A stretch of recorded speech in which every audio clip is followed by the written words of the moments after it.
What's up, y'all? We're about to head off to an Asian Lives Matter vigil. So, yeah.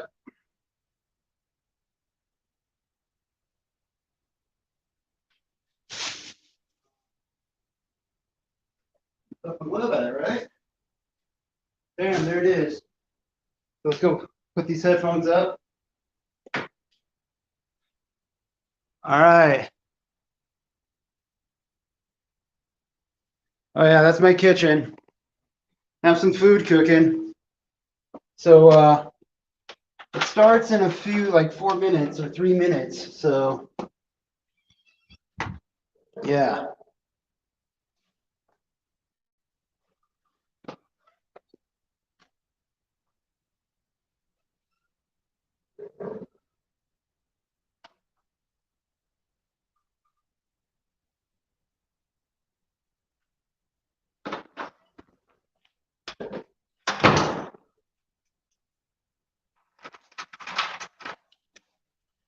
All righty, here we go. All right. Let's freaking go, Kenny. I'm excited for the visual. Yeah, I had to grab my keys. Yeah. Oh.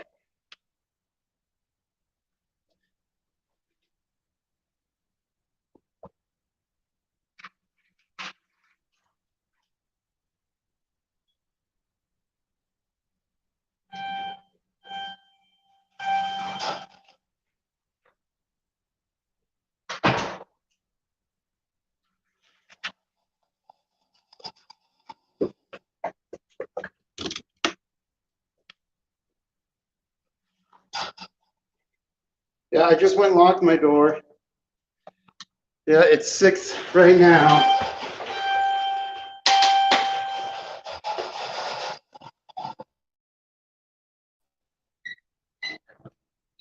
This is my elevator. I live on the 14th floor.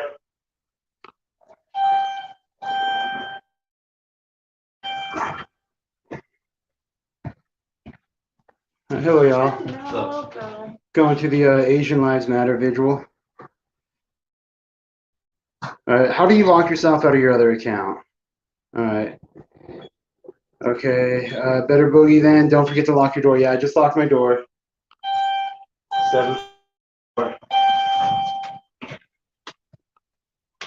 I don't know if you can see the reflection of the tripod. It's orange. All right, there's me. So it's a good 3 feet. Actually, I think it's exactly 3 feet. That's a nice elevator, to be honest, huh? Yep. Y'all go ahead. Just live stream if you want to go to the Asian Lives Matter visual.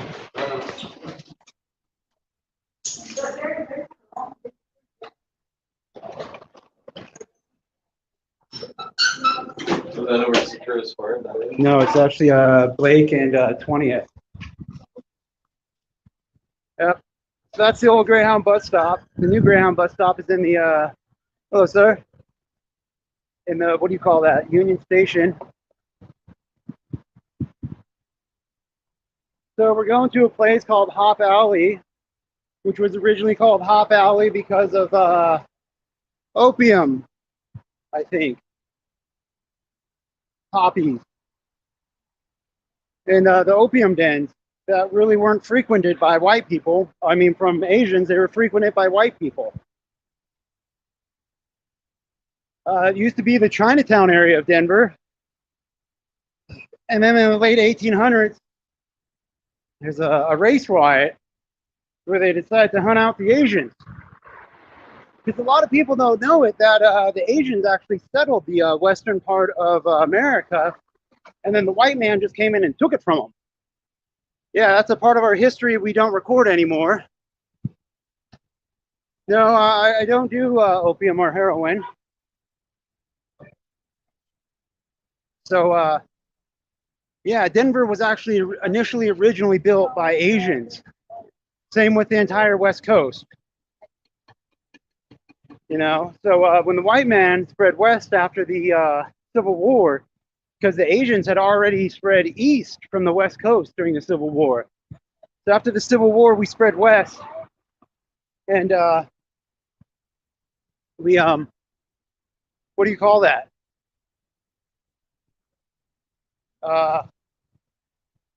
We blew them up and took it. We went evil, and we're like, fuck you, we're taking this shit over. So there's Larimer and 20th. Saturday night, they're easing the COVID restrictions, so people are going out more. Yeah, I don't drink alcohol or smoke weed, you know. So there's that going on. This is Lodo. You see that Scruffy Murphy's over there? I fucking killed a cop in the bathroom next to it in the retro room. Fucking pig came in and tried getting me, dude. I shanked him down and I fucking stuck him on the fucking toilet, yo. And then I left. Yeah. I also shanked the bar, what do you call that? The door dude, the doorman. He told people to attack me.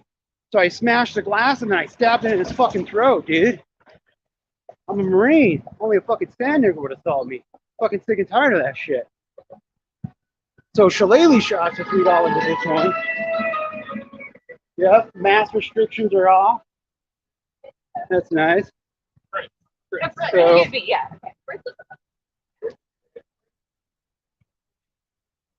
it's 6:05 p.m. There's some people with some signs. Okay, they're all over there at Coors Field. All right. So I don't know if you can see that mob of people. Yeah. So there's a lot of people who join the activism community who are just haters and racist pieces of shit. Oh, and they fucking hate me. What?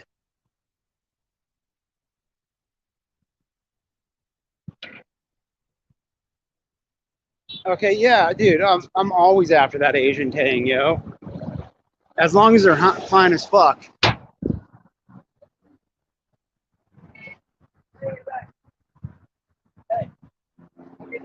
Hey, you too. So.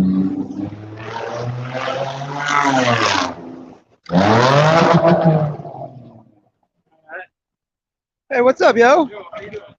Doing all right?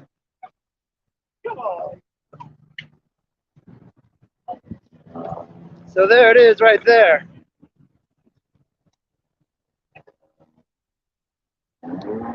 Crossing over to it right now. Looks like people are wearing their masks. I want to call myself an anti-masker. I'm just like, fuck that. I don't like the feeling of it. I can't talk. I can't breathe. It fogs my fucking glasses. And yeah. So here we go.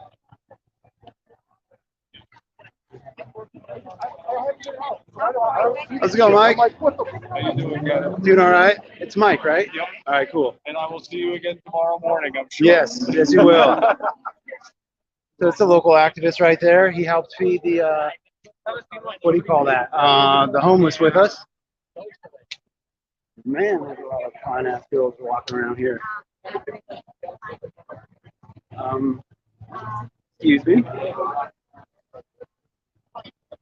Oh, hey. Hello. Hello. Excuse me. We're out here. Looks like they got some food going for people. I ate before I came here. So this is the outside barrier of it. All right, so we're going to walk through it, see what's going on.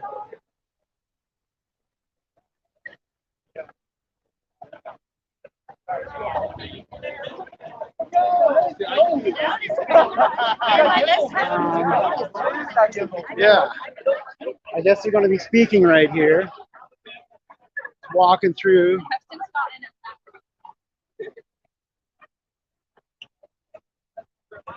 Yeah, we're standing at Coors Field, which used to be the heart of, I guess you would call it Chinatown or the Asia town in Denver, Colorado. There used to be a subway here, and during the race riots, the Asians hid in the subway tunnels for safety. And yeah.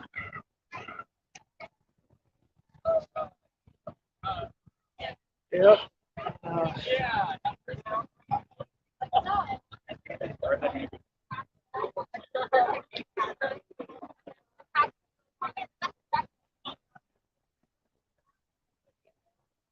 How are you? Good, man. How you doing? Doing all right? Enjoying the outpouring of all kinds of communities right now. Yeah. Yeah.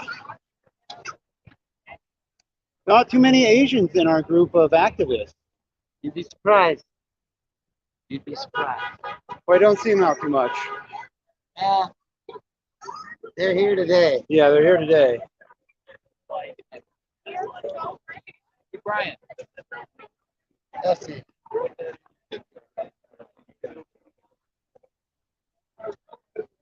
So, yep. I'm gonna raise this up so y'all can see some of the larger crowd.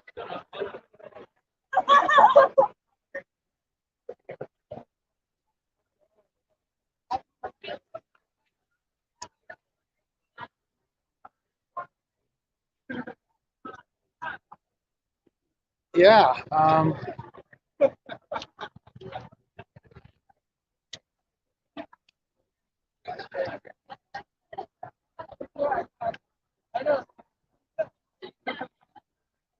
Hello, go ahead. You can walk in front.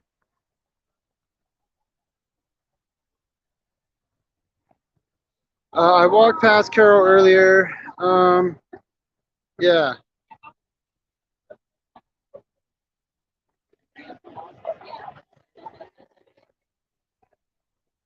Hello.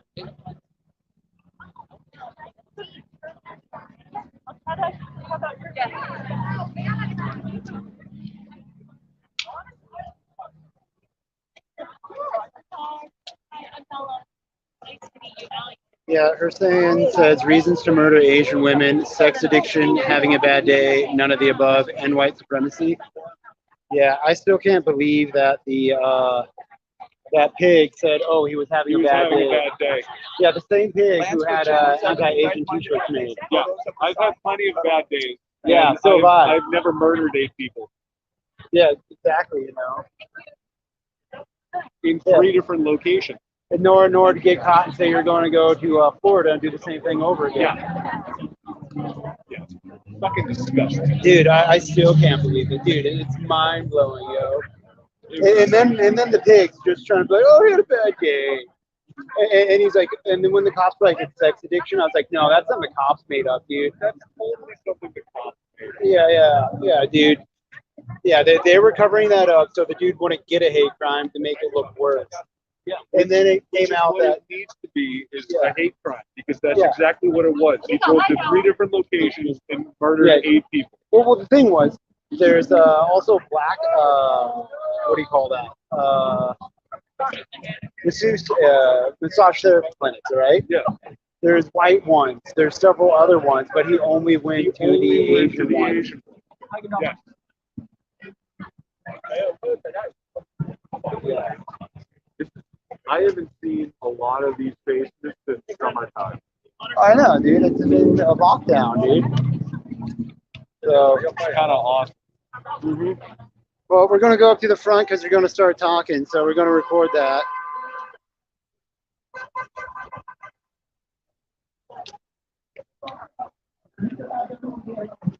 All right, we'll walk around. Excuse me.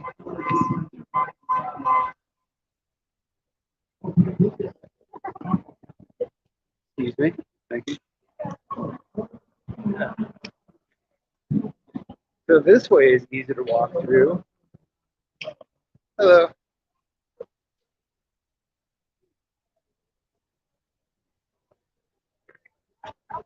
Okay, and then we so we're gonna have people like go. Yeah, if we can have more people like fill in near the back too, just so everyone can hear. Go ahead. You Oh can get no, in. no, we can totally work together. Oh, dude. I feel that pain of their lens fogging up from the mask. Yeah. That's why I choose not to wear mine. I think I'm the only one out here not wearing a mask. This is what makes these things. Yeah, I know. Exactly. And when you're blind as shit. Yeah. It makes it really hard. Once I'm the only person not wearing a mask, I'm actually going to Yeah, put if we mine could just on. have more people that are like near the back come around this way, or people near the front come around this way, so that we can have this sound travel. I really appreciate that. Thank you. Thank you.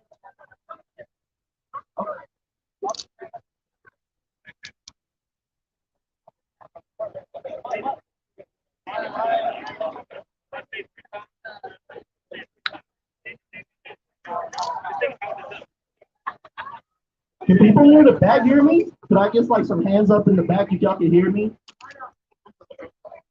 So that's about as far as it goes. So point this that way? All right. Amazing.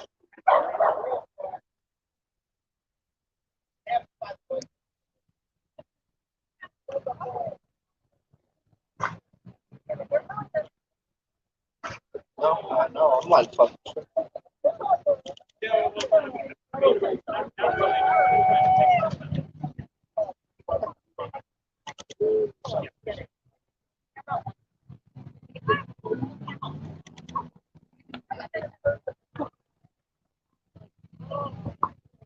Yeah. Can people in the back hear me now? Maybe not. Still that far? Okay. Yeah, shit, I'm sorry. I should have tested this out before, I guess. Thank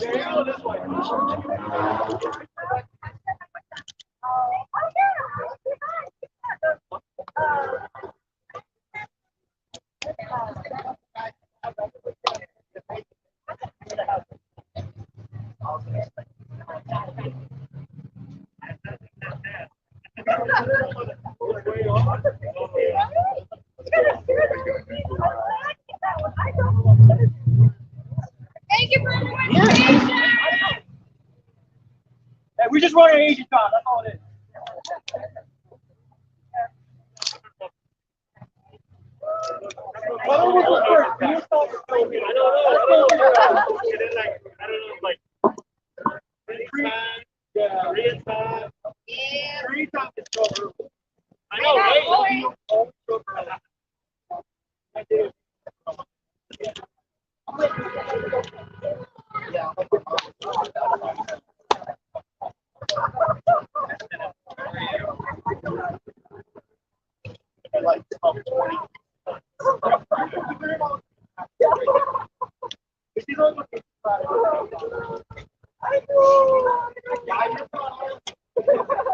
How about now? Can people in the back hear me now?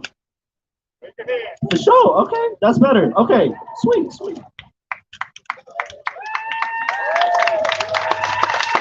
We're just gonna have Katie start off with the land acknowledgement.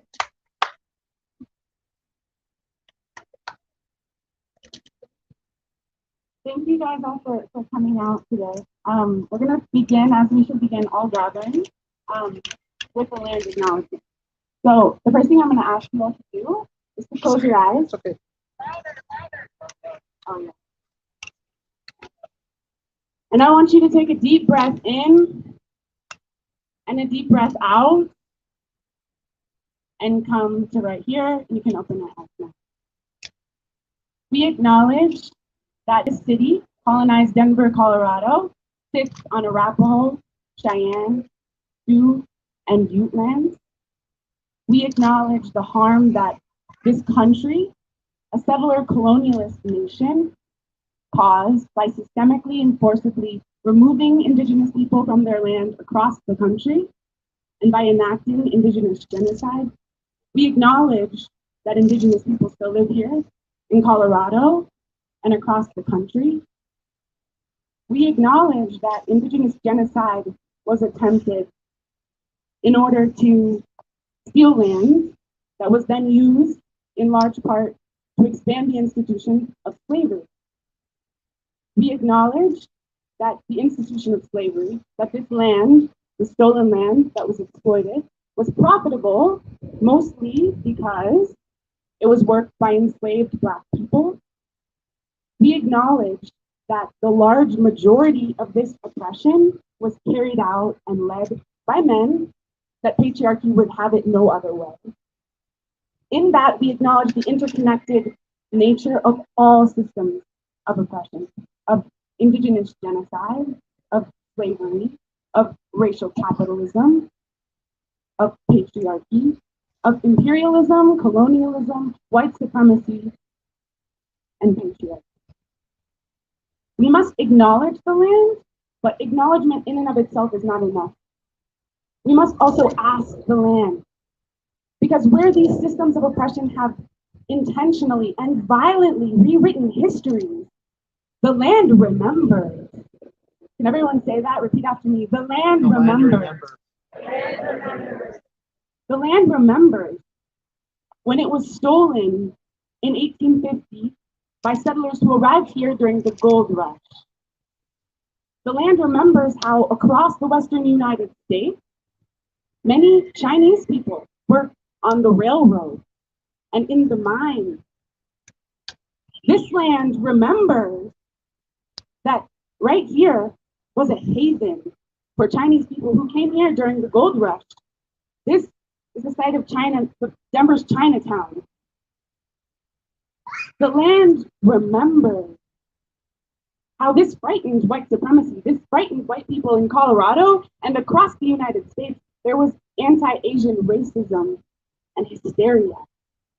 This land remembers October 31st, 1880, the Hop Alley riots, wherein white supremacist rioters burned down businesses in Denver's Chinatown, abused Chinese residents, and hanged a man. This land remembers that that wasn't an isolated incident, that riots like that were happening all across the United States during the 1880s.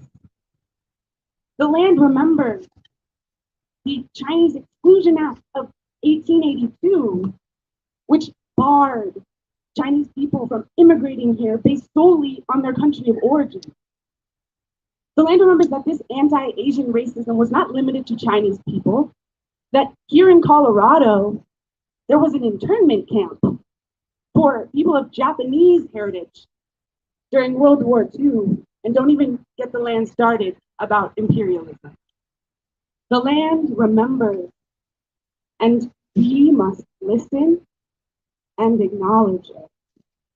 That's land back. That's all of us are connected in our struggle for liberation. Imperialism, colonialism, capitalism, white supremacy, and patriarchy. We fight together, all of us, for each other. We fight for the land, and the land fights for us. Indigenous people still live here. BIPOC people still live here. And we fight together for each other forever. Thank you.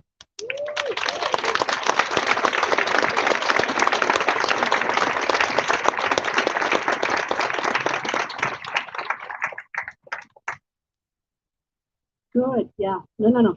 Hi, I'm Pasha. 안녕하세요. Here's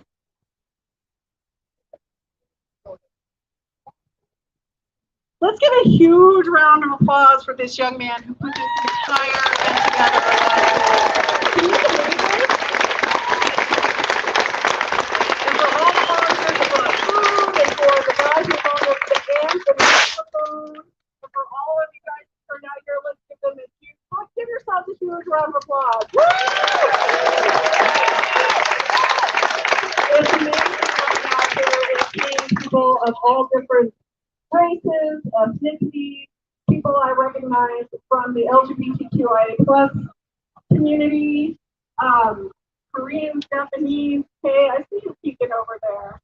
And everyone else, Jonathan Singer is here, he's one of our state representatives, and yeah, Leslie Harris here, and Howard's here, and so we're so grateful to everyone for coming out.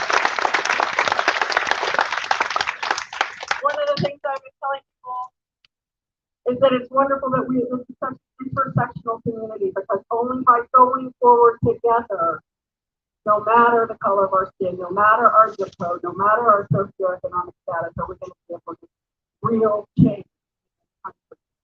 And so thank you all for being here, and I'm going to turn it over to the star of the show. Oh, there's food over there, there's water, there's drinks over underneath our white tent. We have extra candles, we have sign making materials, and so if you're feeling lightheaded or whatever, go grab a granola bar. And sorry, we don't have any things to do or right? Like how I wish. That's in our curriculum now. So I'm going to turn it over to the star of the show. So let's give some huge round of applause.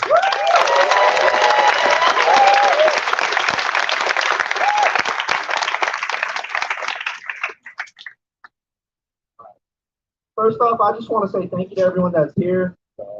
I think like y'all can tell I'm pretty nervous right now. Y'all are just, I appreciate that.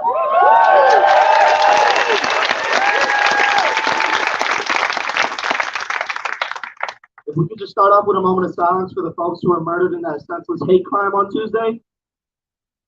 If y'all could just bow your heads as I list off the names of those victims. Sun Chung Park, age 74. Hyun Jung Kim, age 51.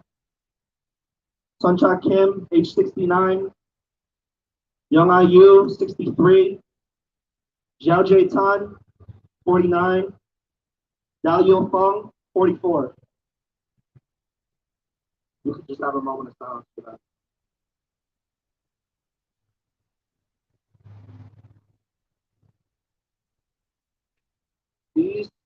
These folks were mothers, wives, daughters, friends, and loved ones. But above all, I think it's important to just recognize that these were regular people. Regular people who expected to go home and share a meal with their families after a long day of massaging people's backs, cleaning people's feet, doing things a lot of people wouldn't do so that they can take care of their people. Doing things a lot of people wouldn't do in hopes of achieving a better life.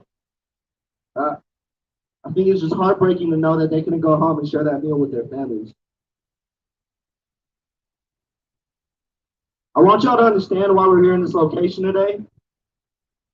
About 150 years ago, where you're standing, and from about 15th to 20th, and from Market to Wazi, this used to be Chinatown. What is now labeled as Lodo used to contain much of where Chinatown used to be.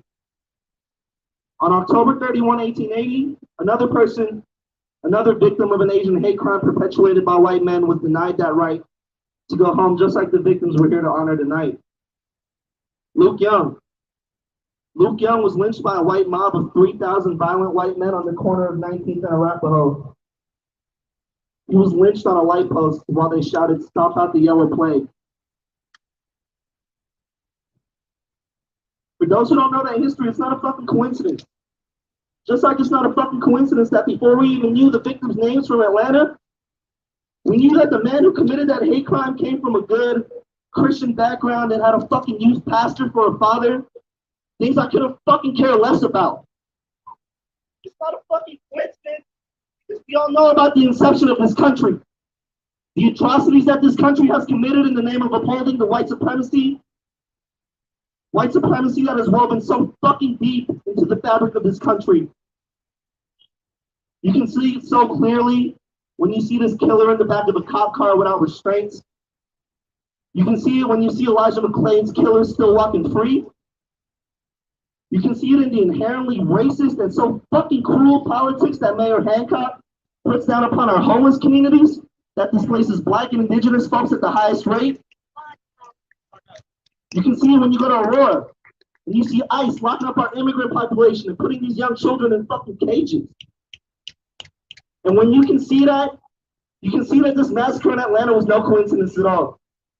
It's just this country operating as it always has. And when you can see that all of our problems are so intersectional, I hope you can also understand that there is no quick solution like we all want, but the light at the end of the tunnel is that there is a solution. The only solution is coming together to stand up for the next man, woman, non-binary, and trans person.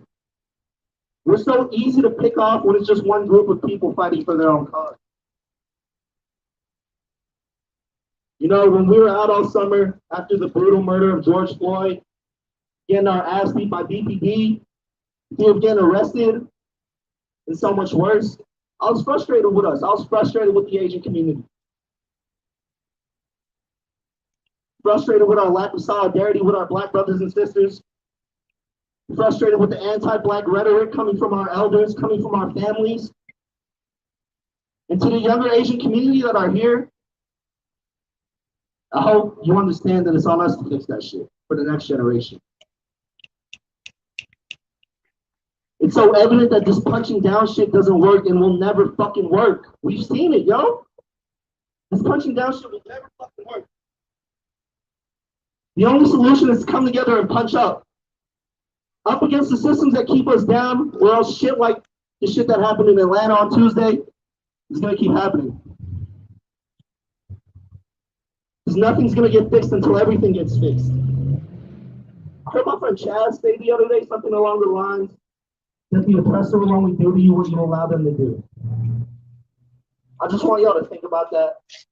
And I hope what I said resonated today with some of y'all. And if it did, that you really take action on it in your daily lives. If you see somebody getting attacked, stop that shit. I know we were all excited to see that Chinese woman beat up that man who tried to attack her in San Francisco. Yeah, but she should have had to do that shit. It should have been people like us stopping that shit when she was fucking getting attacked. She should have had some wheels and 2x4 to fucking hit back. And she's one of our elders. One of them respected. If you see somebody getting harassed or ridiculed, or whatever you see that does not morally fit into our envisionment of a better world, put the onus on yourself to stop it. Because no one's coming to save us, and I think y'all can see that. You know, Asian people, we just think it's okay to like keep our heads down and just worry about us and worry about our own families, but that's just not how shit's gonna go, because as y'all can see, that shit's coming to our front doorstep now. So yeah, like I said, no one's coming to save us, not the police, not politicians, but only us. So put the onus on yourself to fix what you think is wrong. I appreciate y'all for being out here.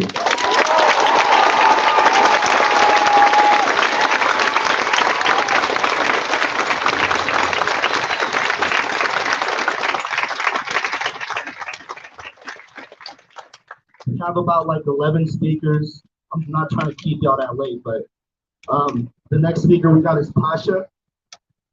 Oh wait, what? Laura, my fault. Yeah, exactly, my fault. I got you. Okay, here's Laura.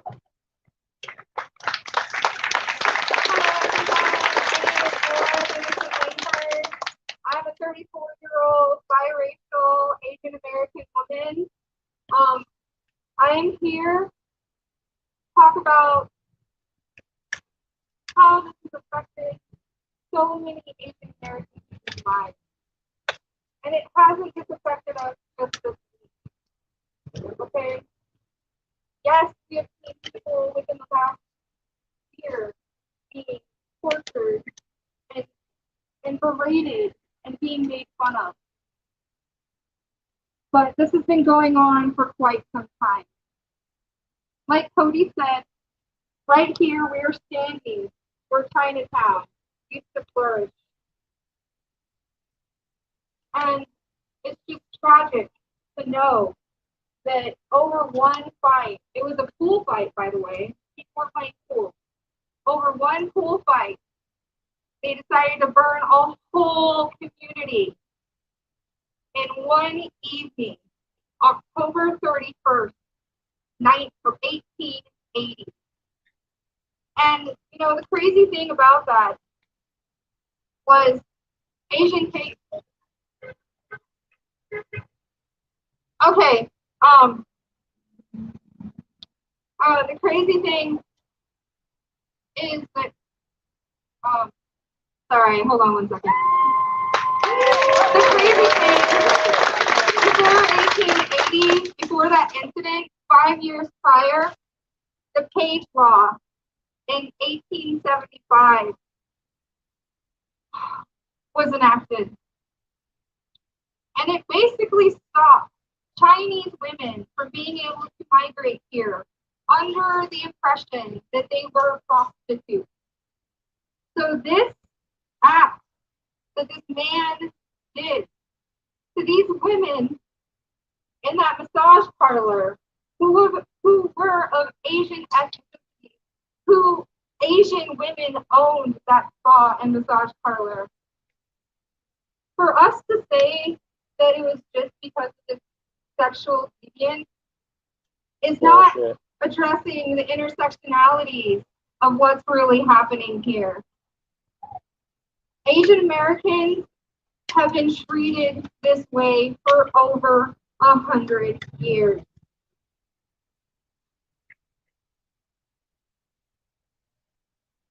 My mother, my Omani, brought over half of my family over here working hard and building up her businesses from scratch. She sacrificed so much for me to be alive in a country where she thought we were free and would not be discriminated on. In Korea, my grandmother was an albino Korean woman. My grandfather didn't have proper clothing because of war times until he was 9. They had to work hard, lost children, just to survive after the war and even before it. But after the war, my mother was born, and she just wanted a better life, knowing that she lost brothers, family members. And one of the brothers was actually murdered because of sickness, because they couldn't get help during that time. So there was a lot of stress that my mom had to undergo and a lot of trauma that she had to suffer. So she sold fish and candy with her brother just to get here. She was able to successfully make it here, but she did have to live in a military base in order to get her citizenship. While coming to America, they didn't have very many choices on a lot of the paperwork. There was only the choice of either black or white. And on that paperwork, the lady told her that she needed to correct it during that time because she said she was white, her skin was white, she thought she was white. And they told her, no, ma'am, you are not white, you are not Caucasian. So she had to choose black. My mother worked so hard and had so many businesses. One of the businesses was a massage parlor and a spa. My godmother and her both owned multiple ones in Dallas, Texas. Not all of them were soliciting sex. Not all of them were sex-orientated establishments.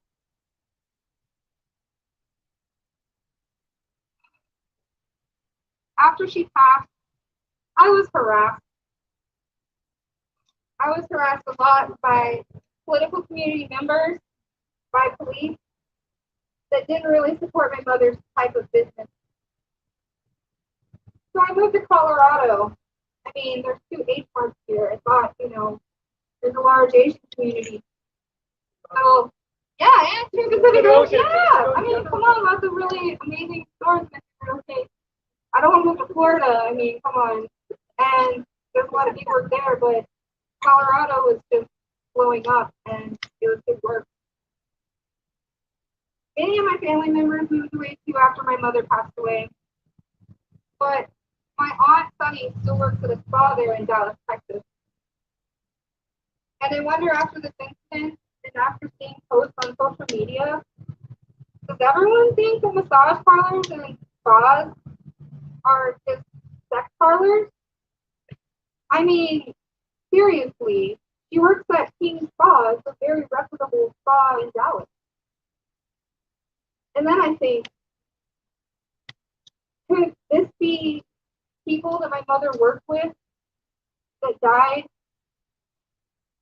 Could there be other places targeted because they see the Asian community, especially the Asian women, as sexualized objects.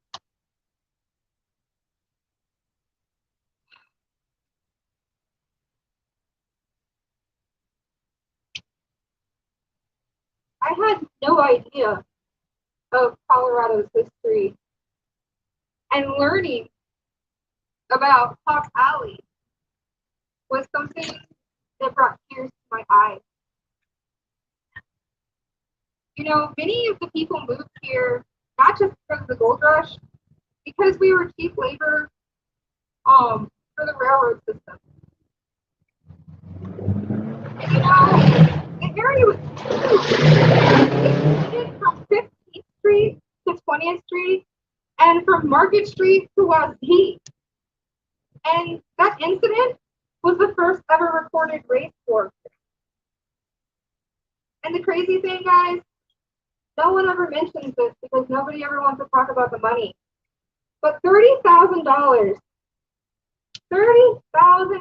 of damage was done, and nobody was reimbursed for that. Nobody. I mean, think about that. 1880, $30,000 worth of damage. Thinking about it now, that's just insane.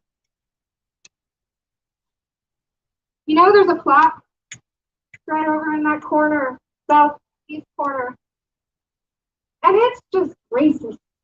And it's just denying the fact that the Chinese community was destroyed here. I mean, it's literally like 2 or 3 paragraphs, you know, talks about a white guy in a pool fight. But it doesn't signify the damage. It doesn't signify the hurt. And it doesn't signify all the hate that is still happening in Colorado to this day.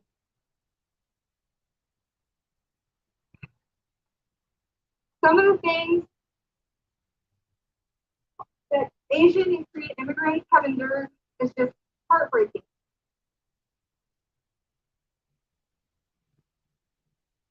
The Immigration Act of 1924, after that heinous crime here, basically excluded Korean immigrants into the United States.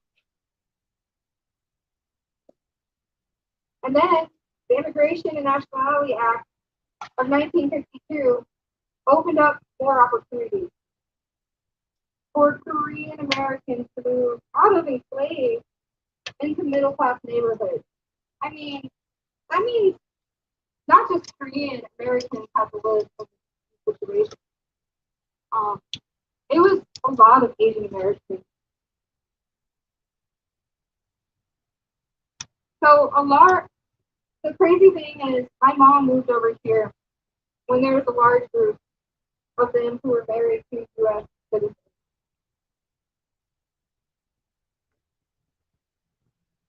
So with the passage of the Nationality Act of 1965, Asian Americans were able to finally start moving into the United States.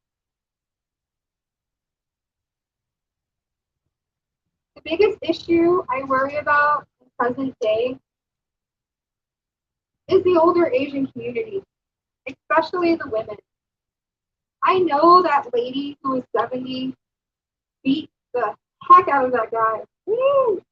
But the video after broke my heart. She doesn't feel safe. She doesn't feel at all well. If you see her face, it is completely bruised. There are close to 23 million Asian Americans here in this country. And nearly 3,800 hate crimes were reported just between March 19 of last year and February 28th of this year. And the thing is, women were targeted at a disproportionate rate, making up 68% of the reports. Asian women are fetishized, hypersexualized, and has seen as docile and submissive. On top of that, they often are working in service sectors, like massage parlors and salons, where they're subject to a lot of abuse that they don't report. A lot of Asian American businesses have been already hit especially hard. And it all started when President Trump, or ex-President Trump, decided to say that this was a Chinese virus. And we all need to recognize that we need to stop all of this hate and begin supporting each other, because hate is a virus. Thank you.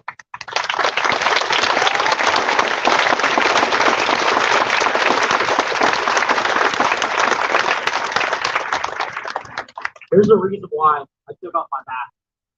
This is who I am.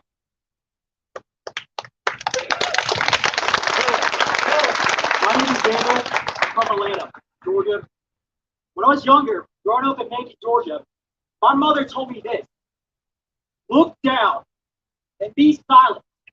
The reason why was because she knew, my father knew, my aunt, my uncles knew that you had to be silent in this country as an Asian American. A lot of times, they have worked hard, 16-hour days, 16, 20-hour days. I never saw my parents growing up.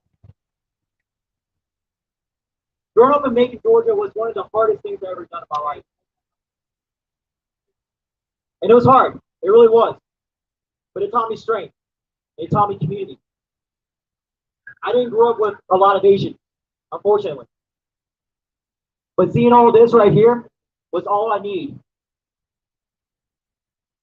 When the shooting happened in Akron, Georgia, it was 5 minutes away from where my mother used to work at a laundromat, where she would go there and do dry cleaning, do alterations for people's clothes. This shooter could have, instead of going to Asian massage parlors, could have gone to other Asian businesses. He could have gone to an Asian restaurant. He could have gone to a laundromat, beauty supply stores, gas stations. This is the reality we face today. And this guy, this coward, targeted Asian women, who are the bedrock of our society and Asian culture. They have done so much for me, for all of us right here who are Asian. Let's be honest. They have worked so hard. And what made me mad is that sheriff back in Georgia. And of course, he had to say, he was at the end of this rope. He had a bad day. Well, in my bad day, I smoked a blunt. What are you talking about? Ridiculous. I took a 40. But they have to defend him. And they have to let go of what Asian women got to say.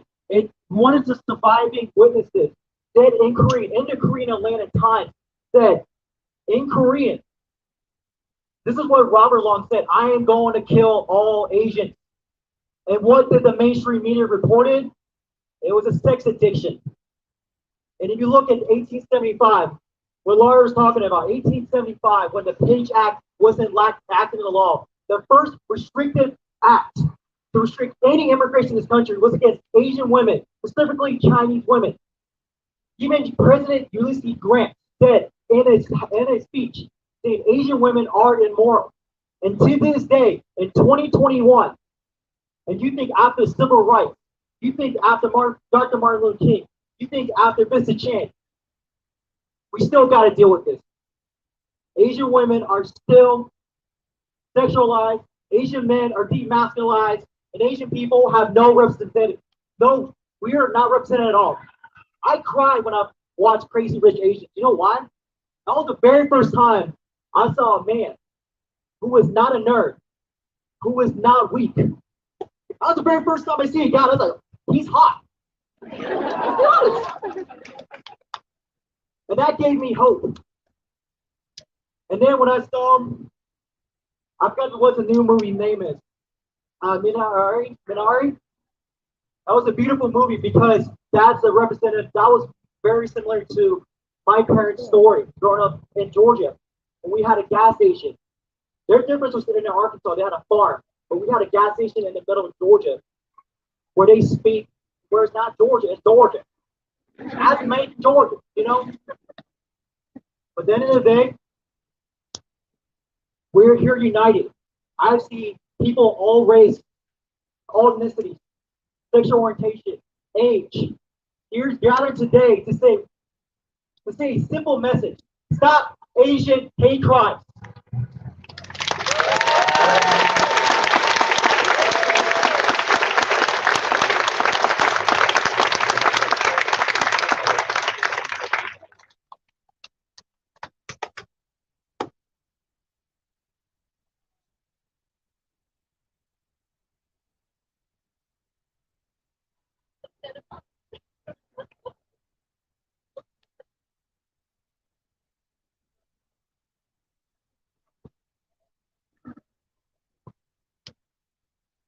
Thanks, Anna. My name is and I'm playing Taipei at the age of 15. I moved to Australia with my family. I spent 20 years, 25 years of my life. Until April 2015, I moved again. And now I have returned them from home. As someone who was born in a monoculture and then spent all of my adult life in two countries that is based on immigration and also multiculturalism.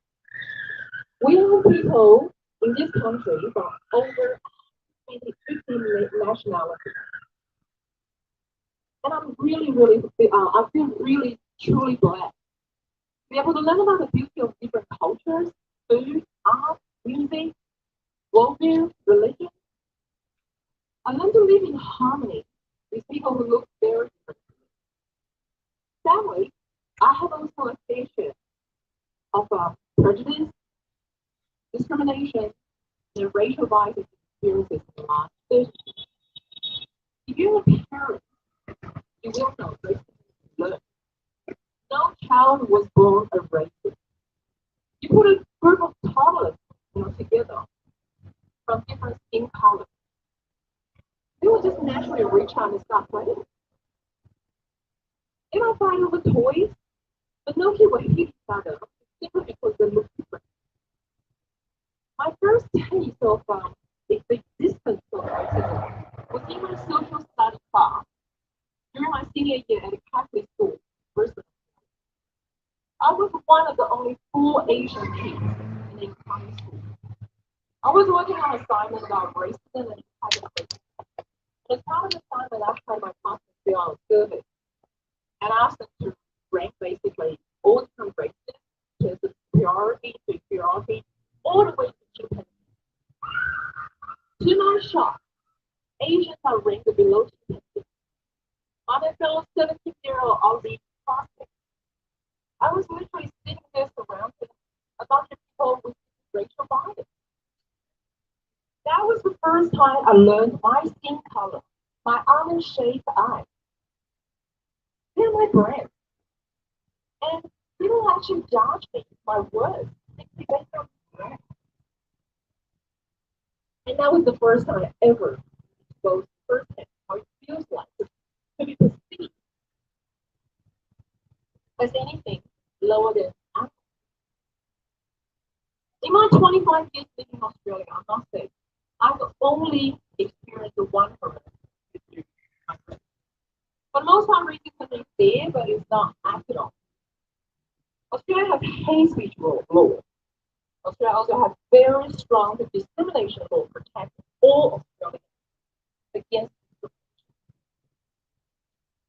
At times I feel isolated, alienated, but I have never once figured that someone will actually harm me physically because of what I look like. In a short 5 years I lived in Denver, I was verbally abused, physically intimidated, and I got told to go back to where I come from 3 times. I don't think I need to explain why such hate was played out in action in bright daylight. When we had a hate about this country, feeling hatred about people of color almost on a daily basis. Other day I was naturalized as an American. American. I have to say I didn't feel proud. I didn't feel welcome at all because of all these experiences. When it really should be one of the most exciting, really great achievements, milestones of that your celebration. Like so many here today, when I learned about the Atlanta shootings at the three Asian business, I was not shocked, but I was extremely overwhelmed by the fears and the mixed emotions. And it took me 2 days to be able to navigate through all these emotions. No one wants to live in fear, but racism and hate crimes brought out a feeling of helplessness. Because being an Asian or having my almond-shaped eyes, none of those are things I can control or can hide. It put me on the course to learn about why there is so much hate and why some people feel they can verbally, physically hurt another human being simply because they look different. In my research, I found there are 7 major factors for racism to thrive in our country. Let me read them. Categories, which organize people into distinct groups. Faction, which trigger inter loyalty and intergroup competition. Segregation, which hardens racist perceptions, preferences, and beliefs. Hierarchy, which emboldens people to think, feel, and behave in a racist manner. Power, which legislates racism on both micro and macro levels. Media, which legitimizes the overrepresented and idealized representation of white Americans, while marginalizing and minimize people of color. And pacifism, such that overlooking or denying the existence of racism encourages others also to do so. As humans, we all bleed the same color blood. We're not meant to hate each other. In fact, we are far more connected than we think we are separate. And we rely on one another to live in a peaceful and successful life. Racism affects not just the community that is targeted, but it also affects, it basically affects all of us, including the community the perpetrator and the hate crime offenders belong to too. The increase of hate crimes against Asians and the terror attack in Atlanta shocked all of us.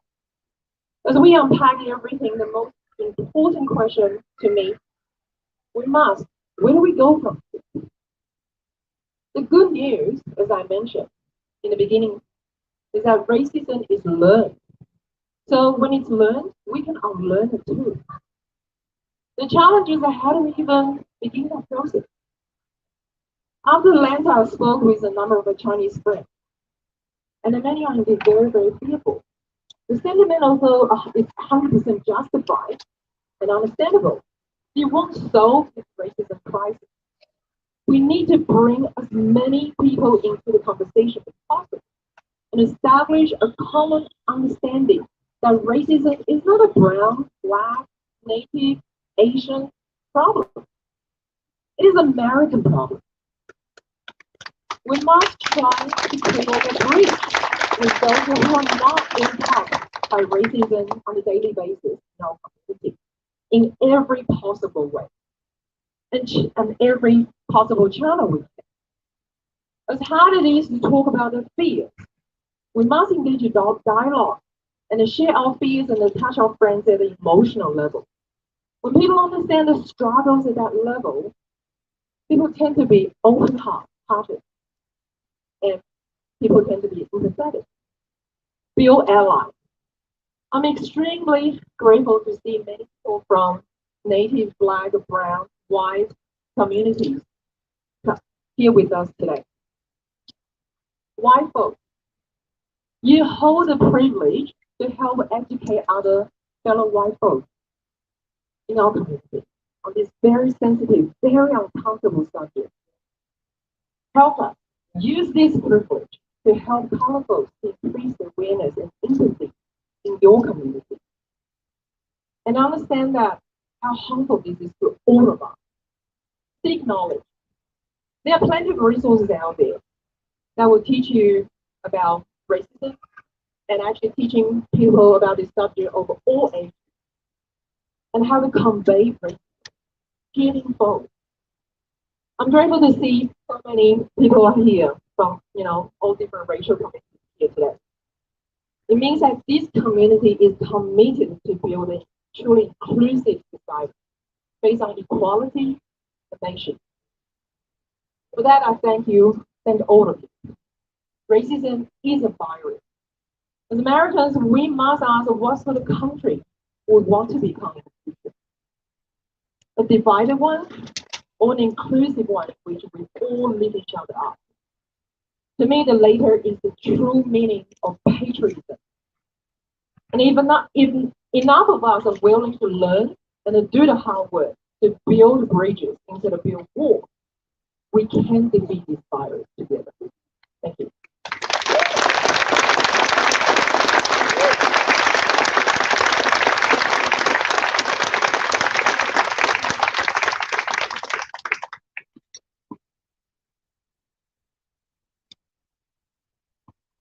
Hi, my name is Janet Damon. I'm so grateful to be with you tonight. Okay. I'm here to honor my bloodlines, my Korean ancestors, my Black ancestors, my experiences as a woman who holds these two worlds within her. Being raised by a Baptist man and a Buddhist woman allows me to hold this complexity at my core.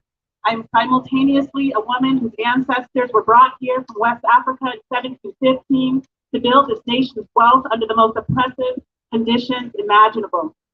My Korean ancestors also knew suffering, the kind that comes with war and military occupation of Korea. This birthed in my parents a deep love of freedom and a deep understanding of what solidarity means and what that means when it's embodied. This means that I am rooted in my Blackness and my Korean self at all times, and no matter the worlds that I walk in. In America, it means that I find myself at the intersection of anti-Blackness, xenophobia, and patriarchy all the time. And I'm here with a single message. You cannot win if you are not fighting all forms of oppression. Anti-Blackness kills. Xenophobia kills. Upholding patriarchy kills. Homophobia is killing. Poverty is killing people every single day in this country. Hate kills. And this hate in America is rooted in white supremacy, and it's designed to disconnect us from our humanity so that you can be a gladiator out here competing for resources and believing that you've won every time you dehumanize your brothers and sisters. Solidarity means that you are resisting, othering, justifying, and silencing yourself so that you can be compliant to systems of oppression. Solidarity means that you see how these systems are interlocking, immersive, and distinctly connected to ensnare and harm people of color, women, differently able, neurodiverse, poor, and working class communities. Esteemed poet, activist, and author Audre Lorde told us, "My silence has not protected me. Your silence will not protect you. You are never really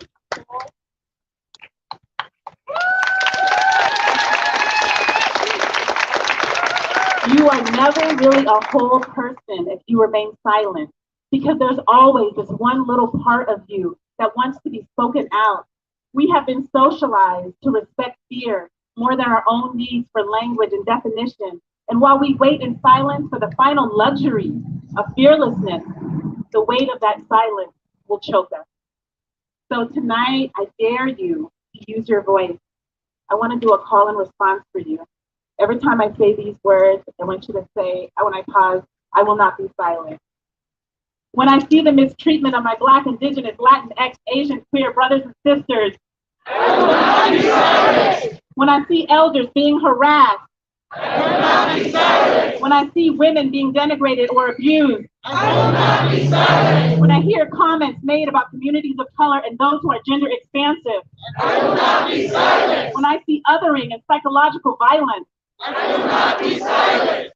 When I see that you need my help, my advocacy, my fellowship, and my voice, I will not be silent. I will not be silent for you, and we will not be silent for each other. May our words become actions, and may our actions bring peace. Ashe.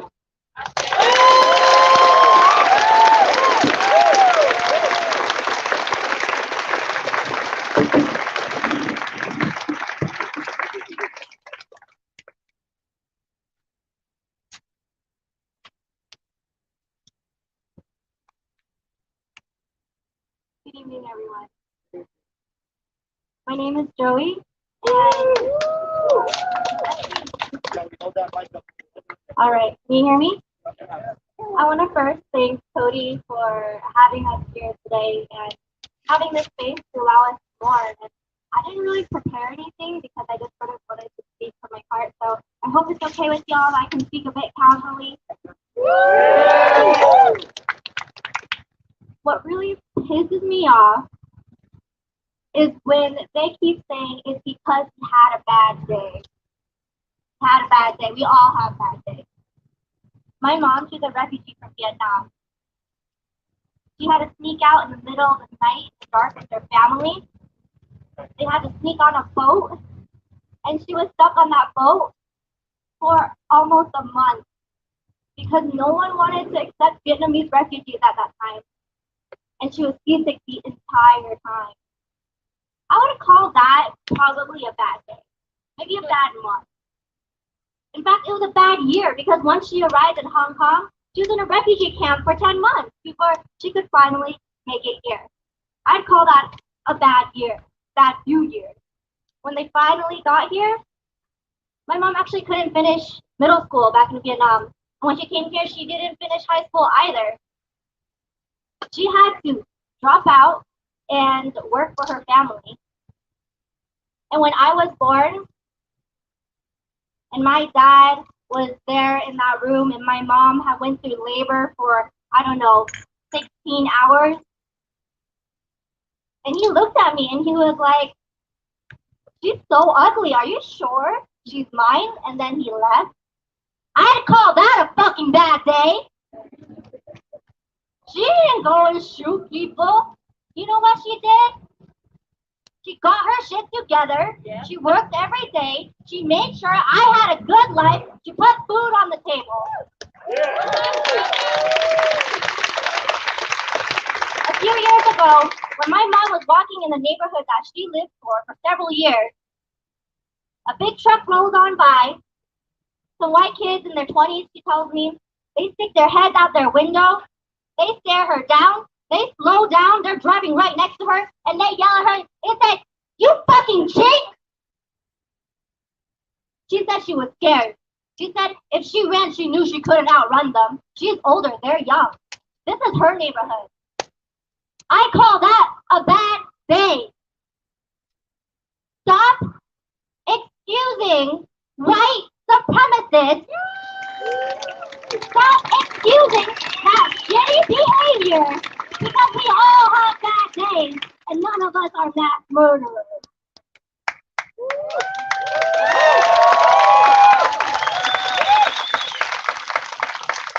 I see a lot of cases here and it's very heartening. But I ask that you keep showing up. Because this hashtag is no longer going to be trending in a few months. I need you to not only come here for this moment, I need you to continue to stand up. I need you to continue to stand up, not just for Asians, for Black, Indigenous people of color, for LGBTQ community, for any marginalized community that needs help. Because this is not a one-time thing. This is a journey. This is a lifetime of work, and we can't do this alone.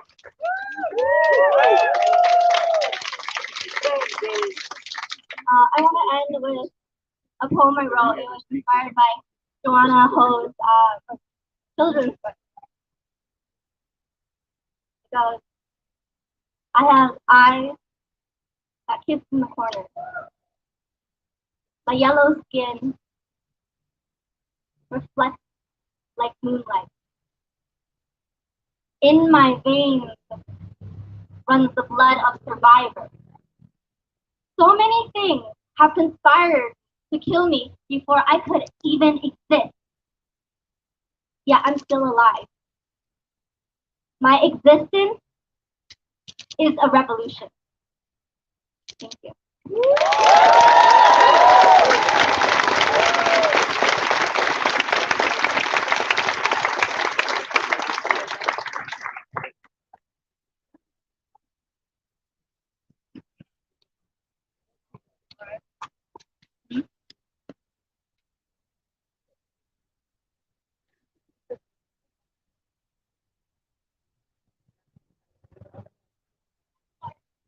Amplify the voice, right? You gotta do that.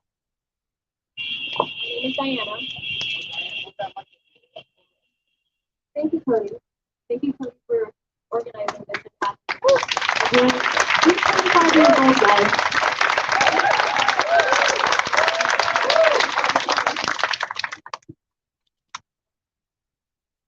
I want to provide you with statistics.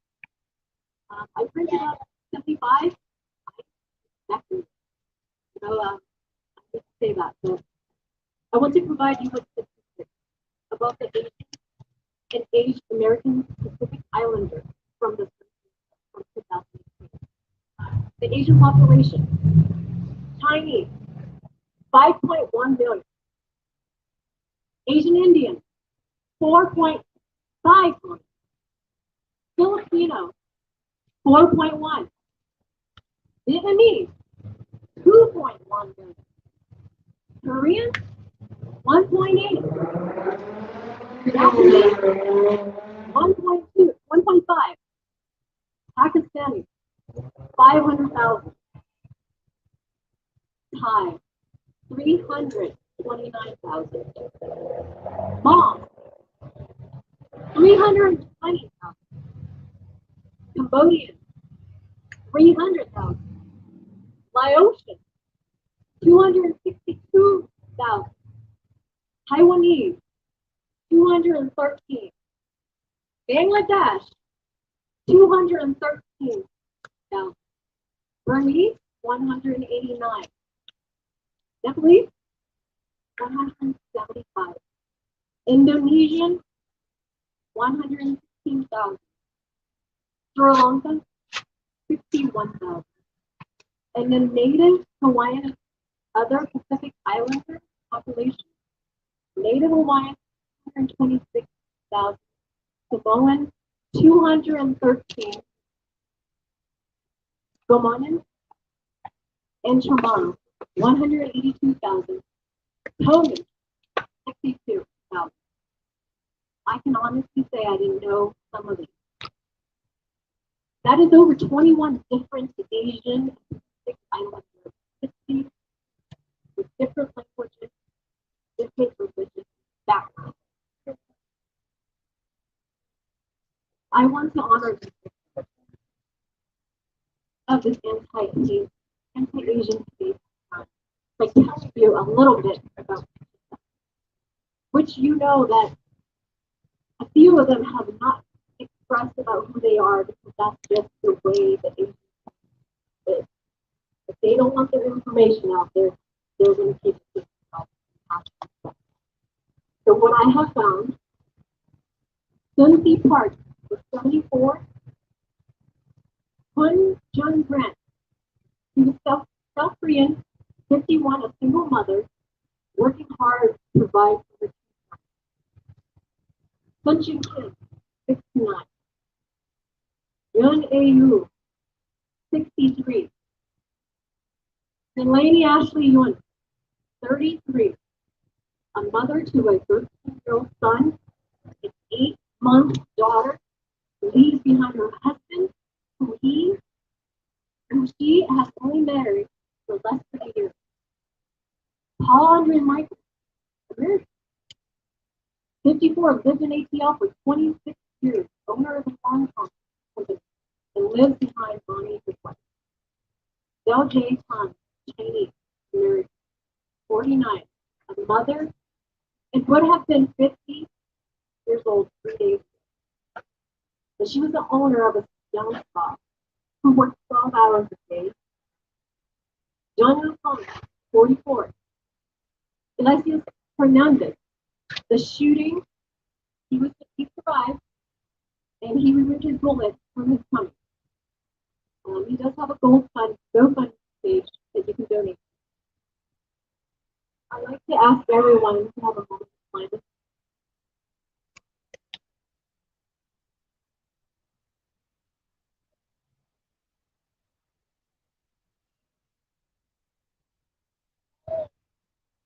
Thank you, everyone. 6 of the women are of Asian descent. This is a terrifying reminder of the dangers women, and especially women of color, face just living their daily life. The 21-year-old shooter blamed a specific race of people for what he claimed was a sexual addiction and murdered them because a 21-year-old. That's sickening. We all know too well how true this is in today's society, that Asian women are fetishized, sexualized, and marginalized, which makes us vulnerable to violence. We are depicted in film, video, theatrical productions such as, you all know what it is. According to NMEDB, the everyday race and sex against women yelled against these results, as this dehumanizing race, a climate that makes a violence 31 to 61% of Asian women report experiencing physical and or violence by its intimate partner during their lifetime. Who can raise their hand about that? Can anybody raise their hand? Any of the Asian women, how they feel? I've been abused. So they won't.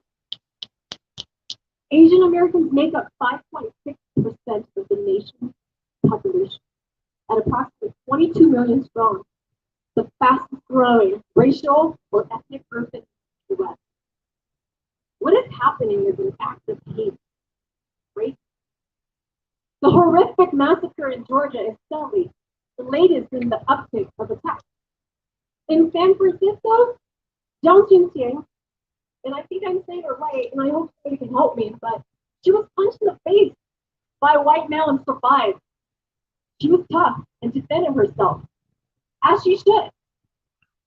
In February, Noel Quintana was slashed across the face from ear to ear with a machete at a subway in Manhattan while going to work. And then there's 13-year-old that slapped an 89-year-old Chinese grandmother, then set her on fire in Brooklyn.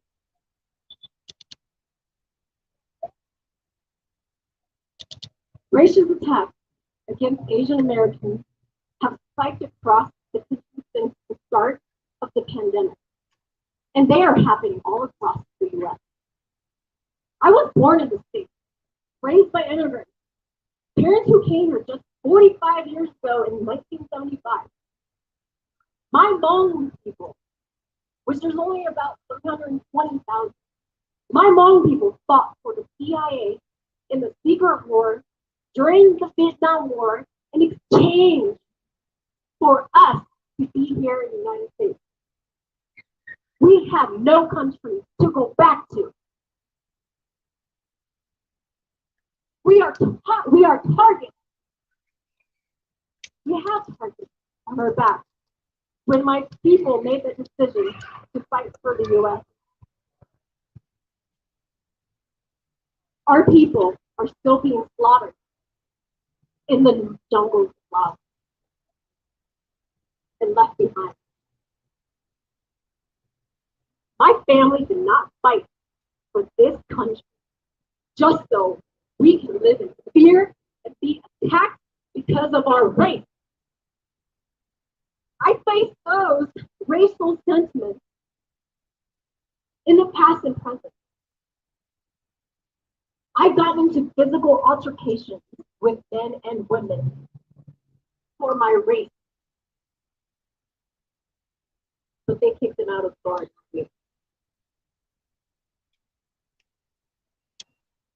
Album.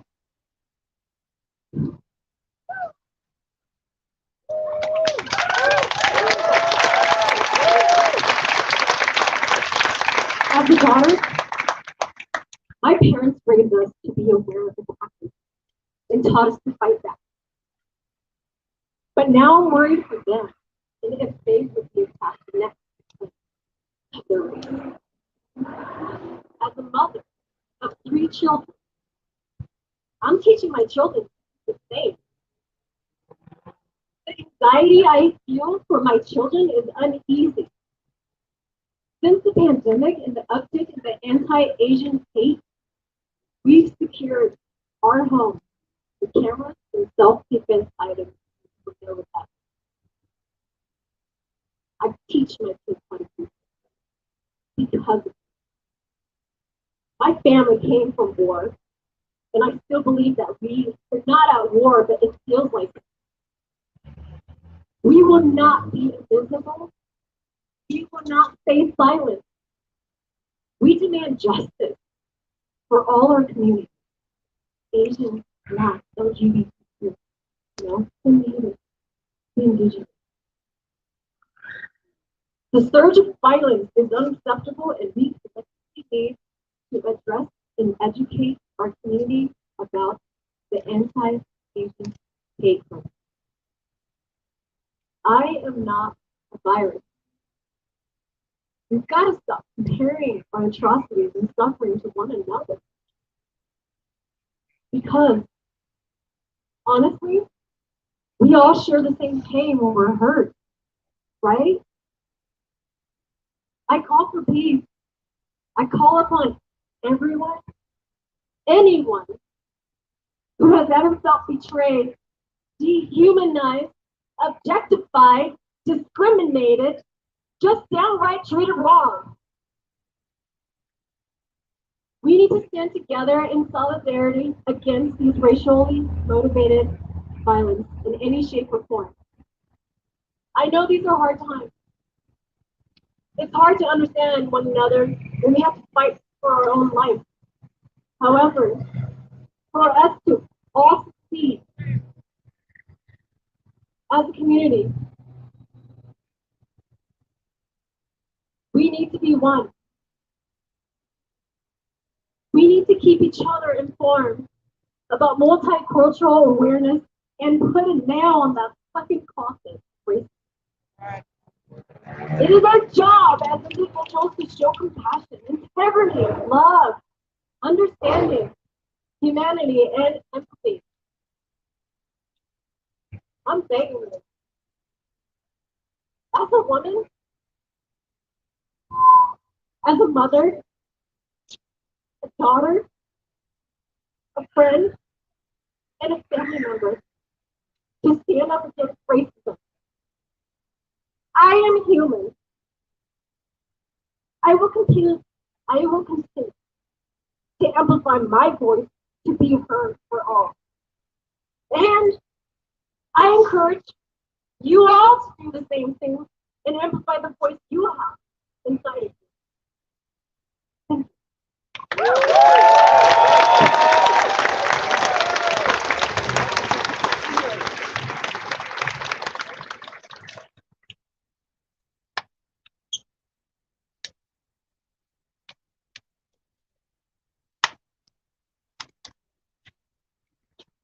Thank you, everyone, for coming out tonight. My name is Howard Cho. I see a lot of good faces here that I've worked in the community. I see General Leslie Herod. I see Kay Anderson DePull. I see Liz. I see all of us that we've fought together on many other occasions. I want to start with what Joey said. I want to talk about a bad MF day. My grandfather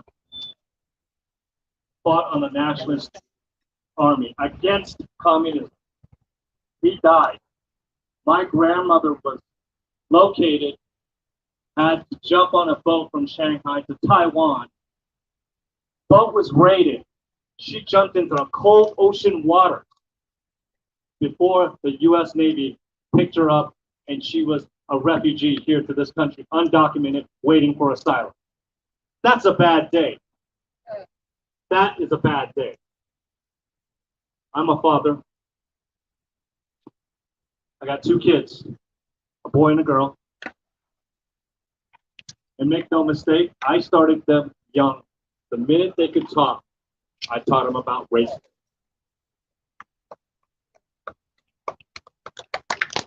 Racism is a virus that's rooted in white supremacy. It's rooted in colorism across the globe. And this reason that we're here today is partly because words matter. Rhetoric matters. Attitude reflects leadership or lack thereof. So when we talk about doing something, you hear someone talk, you got to step up to that immediately. Words matter. What did you think would happen when this rhetoric goes unchecked? We saw this summer. We should have stood harder for George Floyd. We should have stood harder for Ahmaud Arbery. We should have stood harder for Breonna Taylor.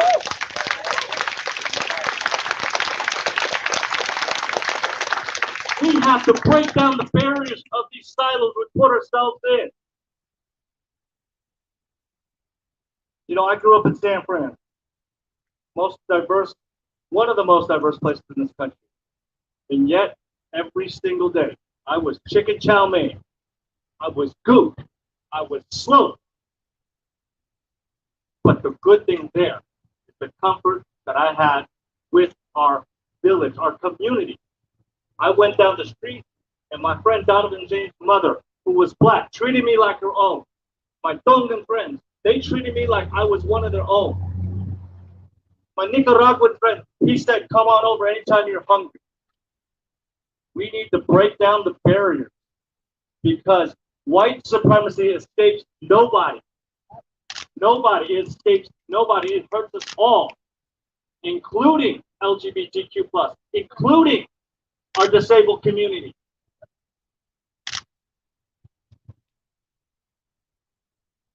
I remember first talking to my kids about Vincent, Chinese guy who was blamed for stealing work from the auto workers in Michigan. They got 18 months probation for cold-blooded murder. Cold-blooded murder. When you look at the history of America, America is the violent one. We stole it from the indigenous lands. Our tribal communities are almost all wiped out. What did you think would happen? We need to break the barriers, break the silos of all our cultures, and we need to come together. Communities of color need to come together and rise up against the hate.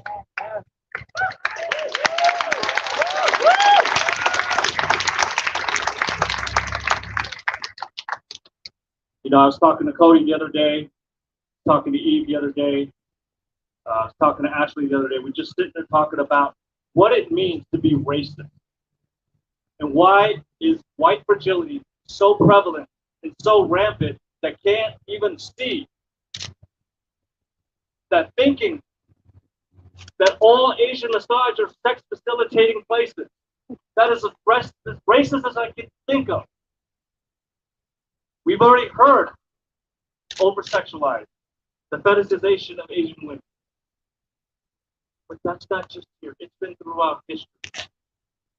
Through the natives, through Latinx, through black communities, through Middle Eastern communities, through my Muslim brothers and sisters, through my Sikh brothers and sisters. So I want you to know something. There's a lot of pain right here. A lot of pain. Every time I see this, not just within my own community, like I said, there's a lot of pain when I see Philando Castile, when I see Tamir Rice, when I see Michael Brown, when I see all of that. But we have the opportunity to turn that pain into power. I said this to even Ashley the other day. When power is built on oppression, they will never relinquish it. When power is built by unity, we want to make sure all of us have it.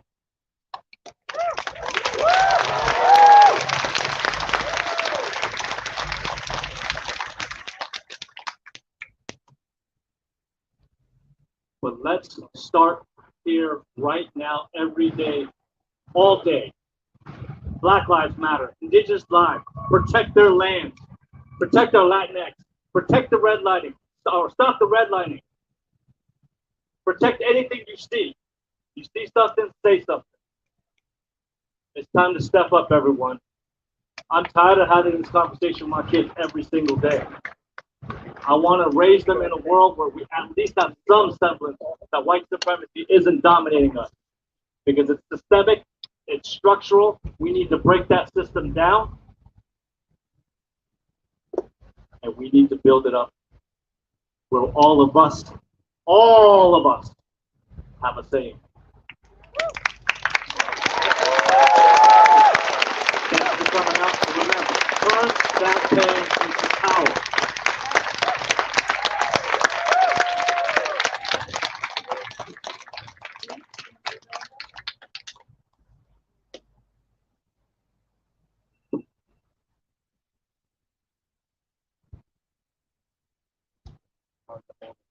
How y'all doing? So I was sitting back there in the Parasol Patrol tent, and it was hard for me to hear a little bit. So I know y'all have front seat, you know, here. But hang on a second. You ready?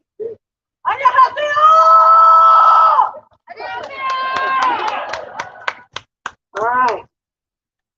Just a couple of housekeeping things. I want to thank Cody Ben. Oh my gosh, for putting everything together.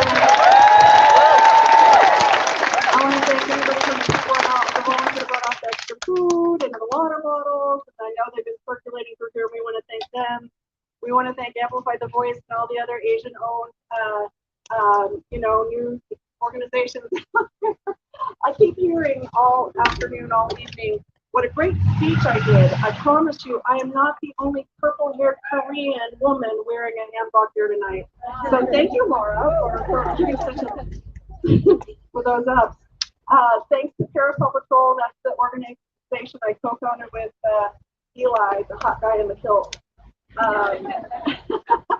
And we shield kids, children, and their families from protesters like Proud Boys, from PWC, from QAnon, from Denver Anonymous, from the West Row Baptist Church, using umbrellas to shield the kids so they don't have to see horrible, hate-filled signs that they bring, and they don't have to hear with ear protection when you phone them that they're getting shouted at. Real bullhorn. Who comes out and screams at children for being black, brown, Asian, everything, for being queer, for being gay, for being trans kids, and they come out and yell at kids. And this is what we have to live with. Grown-ups have to come out and shield children from other grown-ups that come out to yell at children for just trying to be who they are. So that's what the Parasol Patrol does.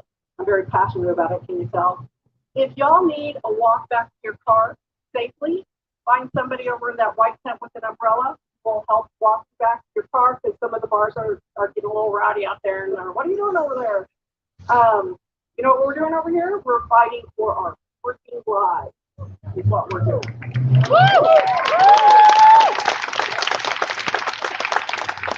And if you guys want to volunteer to help people walk back and forth to their cars, you need a few more bodies. So as we start breaking up, if you guys want to give us a hand walking people to their cars, I would appreciate it. Because I heard from another Asian woman here today, and we were asking our friends to come out, and they were afraid. They were afraid to come out for vigil for our own, for all of our own, because they were afraid that they would be harassed, that they would be hurt, to come out of their homes after dark downtown. And my husband very recently passed, and my daughter was shocked. My daughter and I were walking along the sidewalk ahead of him once, and men were just randomly calling out to us. He was 16, and just catcalling us. And he's like, I knew it was bad. I didn't know it was that bad. And I was like, you didn't even notice. Because this is what we deal with every day. When we walked down the street, my daughter said it sucked because she had such a beautiful, bright-faced smile, and she could smile at people walking down the street facing her because she was afraid of what just because she has breasts. It's not right. It's not fair. We have got to work for a better tomorrow. And I'm going to try to do all of that what to do. Okay, so I'm Hasha. I'm Korean. I'm a mother. I'm a former sex worker. And I am a human rights warrior. I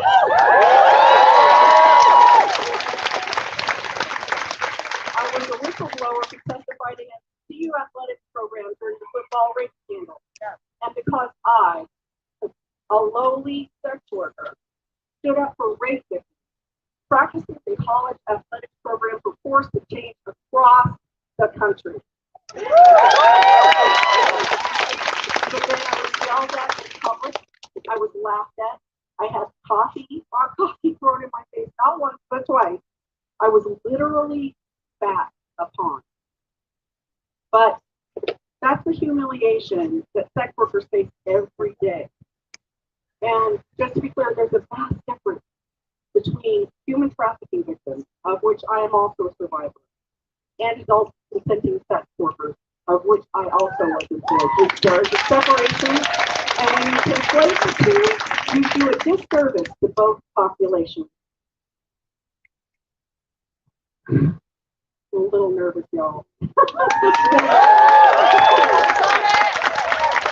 Reporters have been asking me if I feel this is a hate crime against Asians, or is this, I kid you not, quote, just another incel with a gun? Why does it have to be either or? It can be and. Someone can be a pastor, a Christian, and queer. Say that. Someone can be a pastor and queer. Someone, Coloradoans can be conservative and liberal. Someone can be a vegetarian, painter, all sensitive, and a Nazi.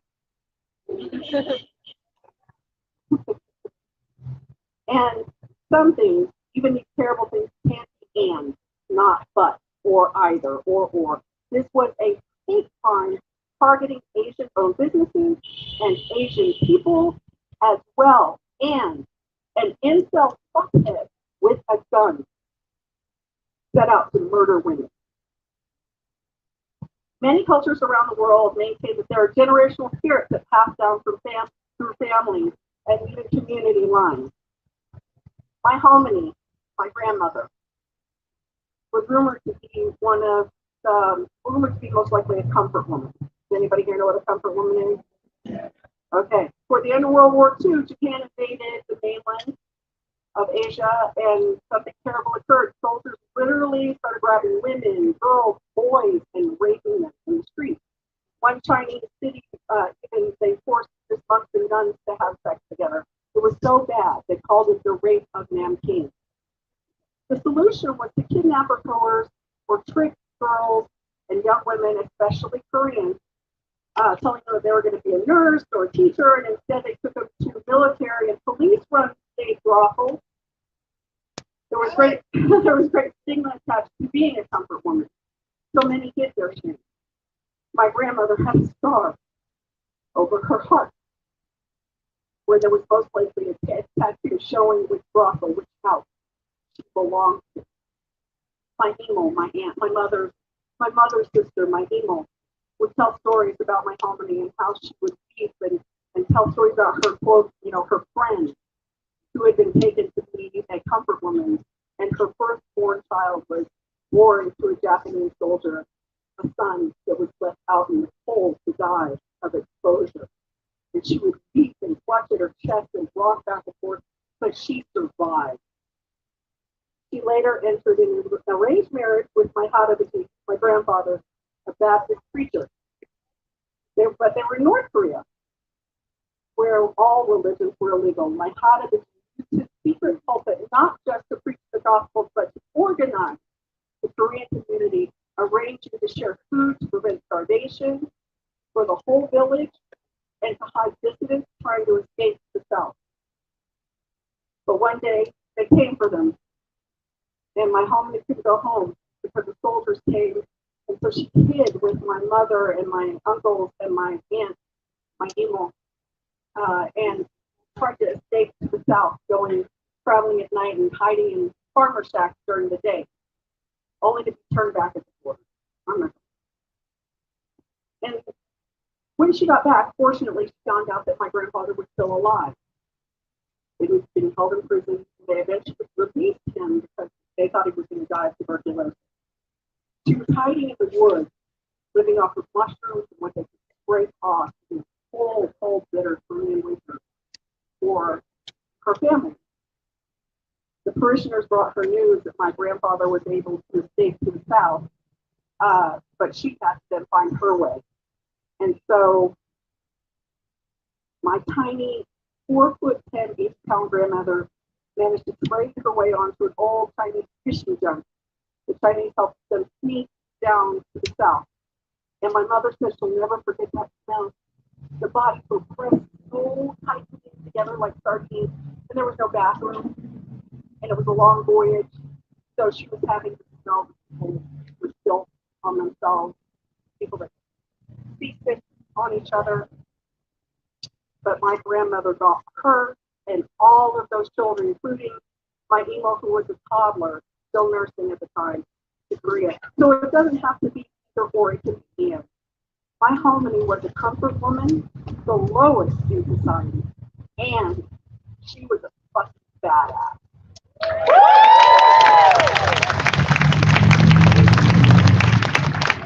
2 years later, in the freest country in the world, in some ways, her granddaughter, me, would be an unwed single mother of a special needs child, and then I had to turn sex work to pay for food, a roof over my head, medical care for her great grandson, for my son. But you know what? I survived too, and I continue to survive, in spite of a system that provides little or no help for so many of the people. The capitalist system that keeps the poor poor and makes the rich richer. The medical care system that refuses to treat anyone unless they have the right kind of insurance. The racist and classist educational system that doesn't offer free ongoing education to anyone who needs it, no matter their zip code or the color of their skin. The so-called justice system that refuses to acknowledge this as a hate crime and a crime against women. Is it a generational spirit that haunts my family with the hardship and the joy of sex work? I don't know.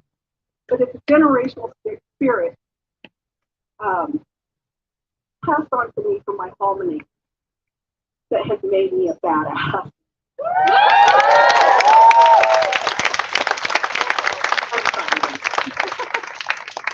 And with all the generations represented here, we can fix this and we can be badasses together, because it's going to take all of us together. Black, Latinx, white, Indigenous, Asian, and everyone in between. I see us together trying, and I see them trying to tear us apart. I see how baked into our society racism is. I see how they try to pit us against one another. Young, old, gay, straight, Black, Asian. I see articles being posted about how Susan B. Anthony wanted to vote for Black women and white women, but not for Indigenous women or Asian women.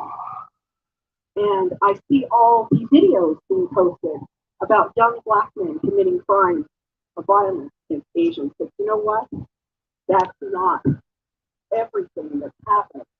And we're being pitted against one another. Yes, say that, sister. Go on, say it. Be honest.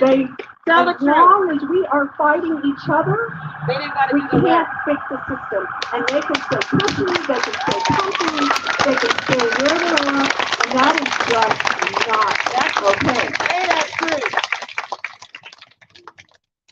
We cannot let them divide us. We must stand together in solidarity or kneel together.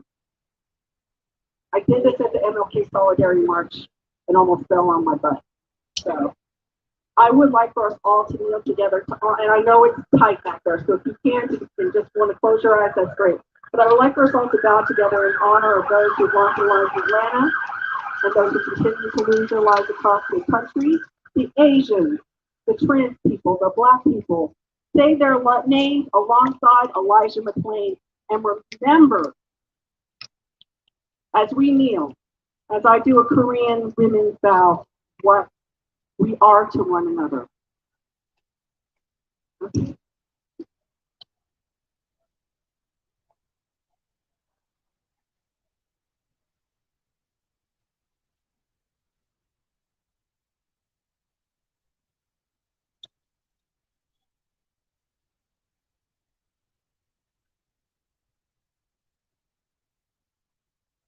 And I didn't follow myself.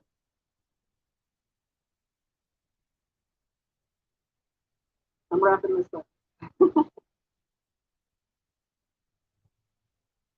Remember that we are one together as we vow. Look at this. Look around. Look at all of us together. I'm sorry, this is not part of my speech. And I know I've cried like 10 times in the last couple days. This is, I think, the most beautiful thing I've ever seen in my life. Thank you all.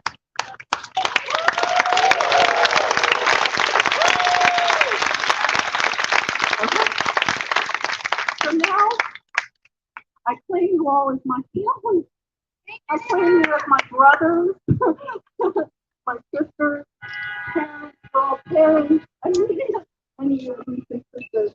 And, you know, oh, by the way, that means you have to listen to everything I say. So, we're all siblings. Yes, we are. Together. And you are all now with me. You are Generation Badass. Okay? One of the things we can do moving forward is try to acknowledge that sex workers are people. Asian sex workers are especially invisible. There are no accurate statistics at all about who we are, what we go through, how many times we're assaulted, how many times we're even killed. Because what have we been doing? Who have we been assaulted? Someone raped us, someone beat us, somebody robbed us. And the last thing to say is, what are they going to go to the top? They'll throw your ass in jail, and they're not wrong. Trump cited the law a couple of years ago, a law called testify.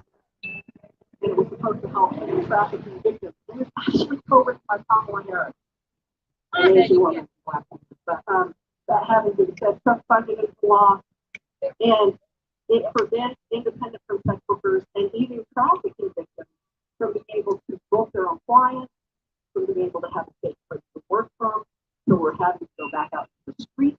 We're having to go back to the massage parlors, the places that are not always safe.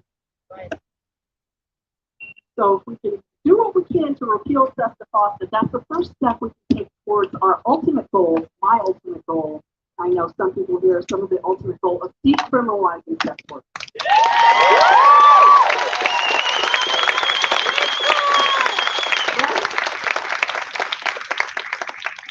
Decriminalizing will cut out almost everything that is a danger to us.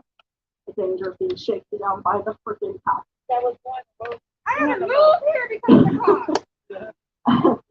And if we have the ability to report crimes against us, and if we stand together, there won't be as many attacks. There are attacks because of people. So we need to work. That's what my goal is. Work towards criminalizing so it's safe for everyone, all the sexual men, women, trans, for the human trafficking victims, for everyone. They are safer in what they choose to do. Anyway, as I said, getting back on topic, we are all now Generation Badass, right? We are Generation Badass. We are Generation Badass. We are Generation Badass. We are Generation Badass. Who are we? Generation Badass. We are Generation Badass. Give yourself a huge round of applause. Thank you very much.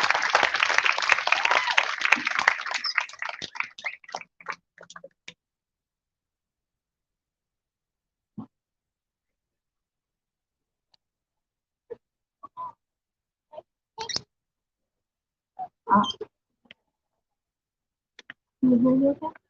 Can you hear me okay? So Okay. So my name is Ashley Lewis. I am a Korean transracial adoptee who lives in Boulder. I am a mom of two teenagers, and I run a nonprofit. And so today what I want to do is talk to you all about safety. I believe our safety is our basic human and civil right for all of us. And what we know is that racism abuses and kills. Misogyny abuses and kills. More than fear that I feel of getting hurt, I am already hurt. I feel terrorized by what this man has done. That 70% of hate against Asians were women. I feel terrorized that racism has been attacking our elders, abusing them, killing them in the broad daylight. Hate crime directly harms its victims, and it will terrorize the rest of us. Through my work, what I know is that when a community is stigmatized, the likelihood of them experiencing abuse or getting killed goes straight up. And that these predators attack the most vulnerable members in these communities, like women and elders. People are telling me to be careful and be careful with my 16-year-old daughter. And I thought, I do a lot of safety planning with domestic violence survivors, and I thought about how can I create a safety planning for my daughter and I to stay safe. I thought deeply about it, and I realized it is not possible. This is not something that I can do on my own to keep myself safe and keep myself safe.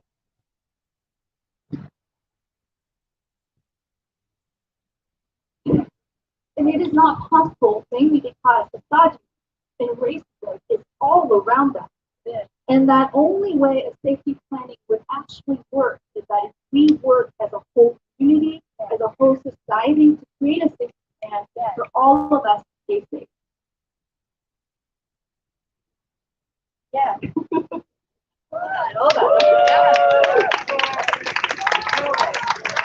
And to my fellow agents, the only way we as racial minorities stay safe in this country, as we talked about, we only make up 5% of U.S. population and 3.5% of Colorado. That small number works against us for us to create change for ourselves and also to keep us safe. We desperately need our allies, and we need to create allies. We need to unite with other groups fighting for their civil rights. We need to unite our movement with our Black, brown, indigenous, queer, and disabled communities. Cross-cultural support and advocating for other communities' safety is how we are going to stay safe.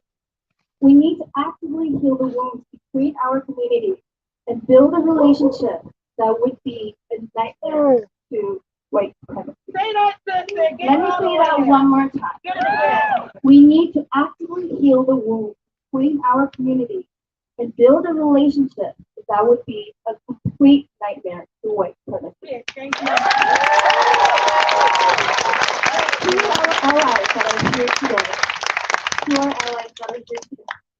thank you. Your presence does make me feel safer because I have not felt safe in a while. We got the sides. I thought that you guys to the side. And look, I got you on the counterpart on the sides all day long. I mean, we're gonna exchange numbers and we're gonna really scare the shit out of them.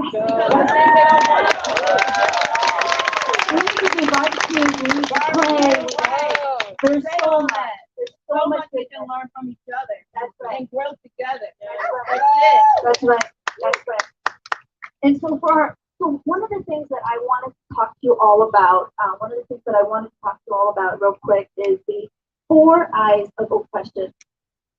That for us to understand this concept and for us to work towards creating change in our culture and in our system.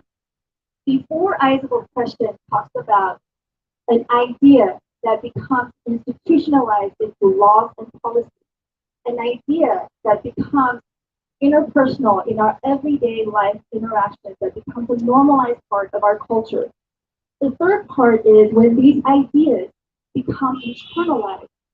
We as people of color or queer community, whichever community, when we experience hate and devaluing, many of us will internalize that and what it takes for us to overcome the internal struggle to love ourselves and to accept ourselves. And so when we talk about these ideas, and so people talk about these stereotypes that it's harmless, whether it's a good stereotype, whether it's a bad stereotype, but people don't think they don't think it's that big a deal. And what I have to say is that we have been raised in a society that is constructed with ideas of classism, racism, sexism, ableism, homophobia, xenophobia, and so forth. These ideas will use and kill its victims. I know that it will be a lifelong process for me to check my biases over and over. And how vital it is that it is okay to be wrong. It is okay to be called out. It is okay to be called in. And that it is vital that we keep learning and growing and be more than our past. People say that world peace is not possible because of our past. It is too possible. Say that, you're so awesome. and so we can be more than our past. We can evolve. We can evolve. And we can create a better future for all of us where we all are safe because it is our basic human civil right to be safe.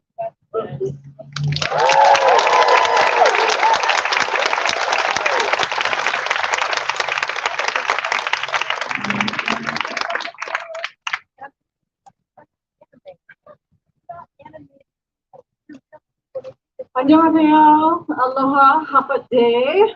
These are the cultures that have influenced my life. I was born in Guam. If you guys don't know, it's a Pacific Island. That's not a lot of people know. But happy day to all my chamorros, if there's any out in the crowd. But I was born to Korean parents, very, very Korean parents. But the last few years I spent in the beautiful islands of Hawaii. So aloha to everybody here. So I'm gonna switch it up a little bit. I'm gonna share spoken word with you guys. Is that okay?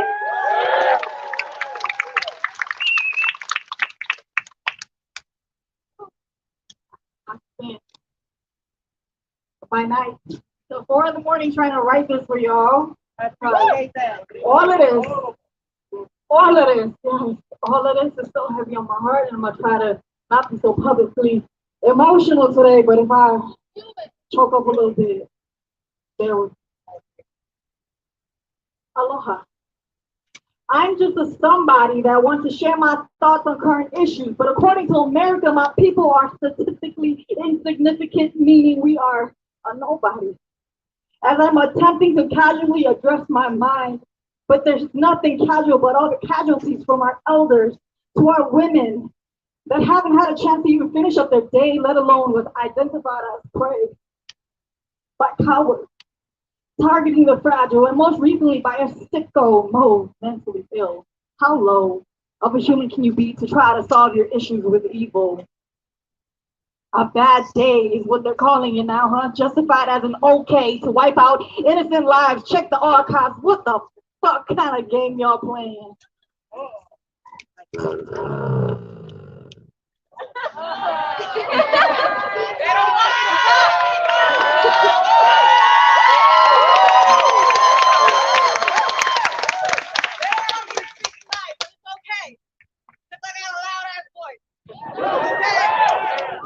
I told myself I would keep this piece clean as I aim to trigger to captivate the minds that are at a standstill.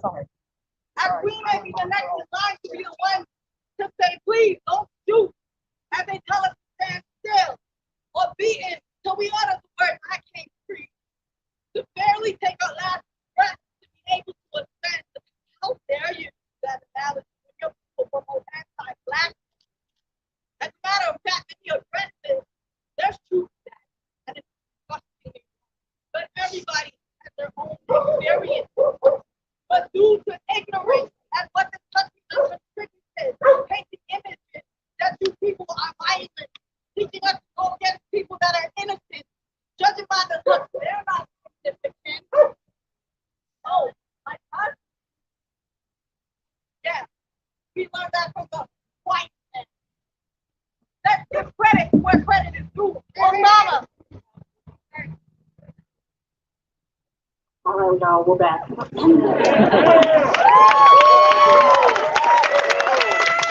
want me to start over?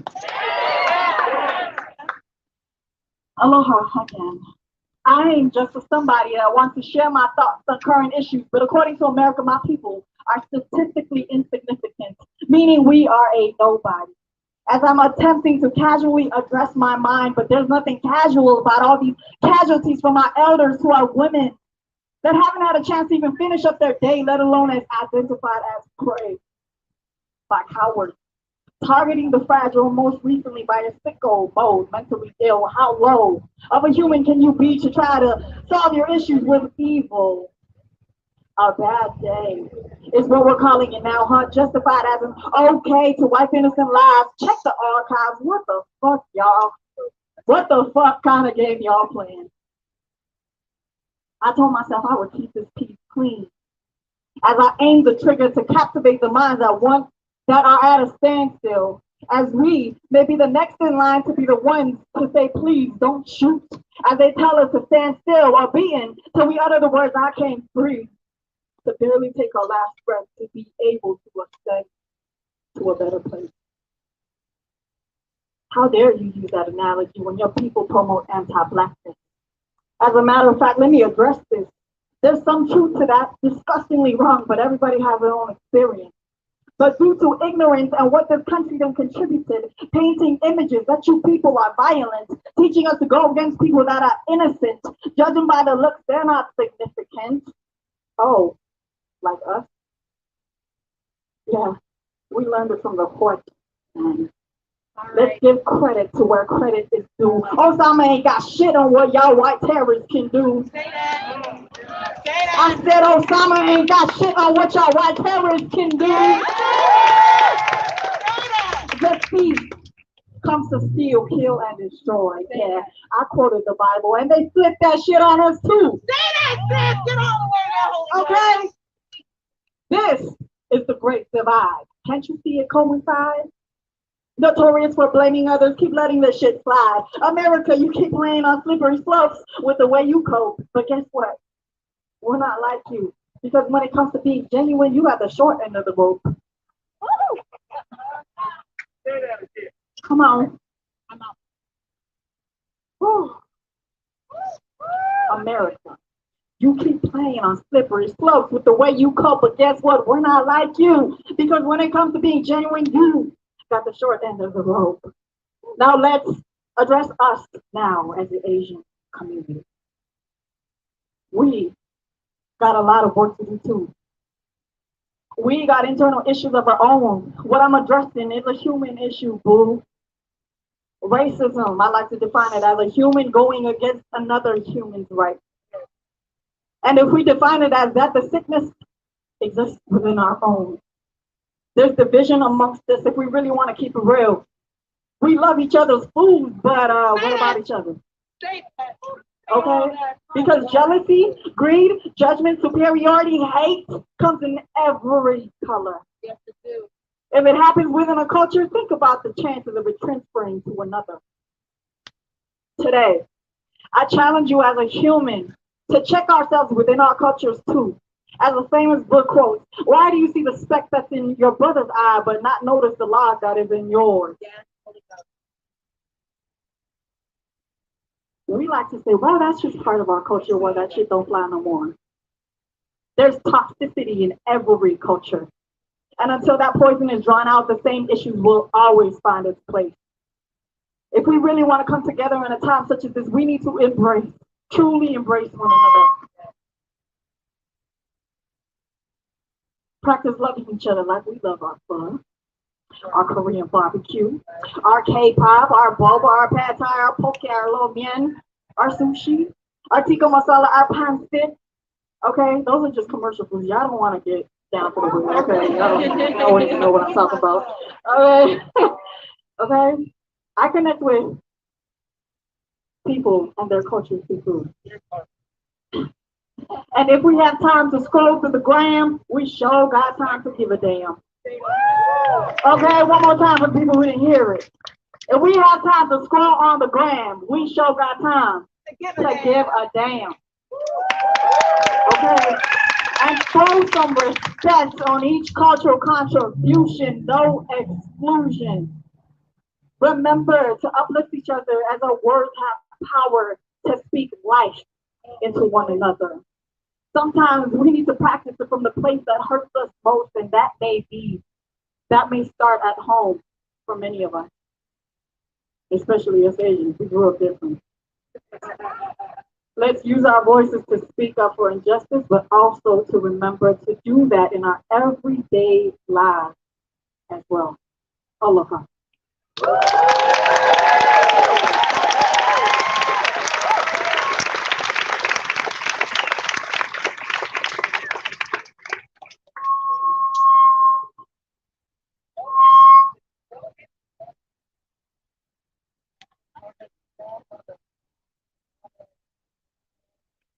Hey y'all.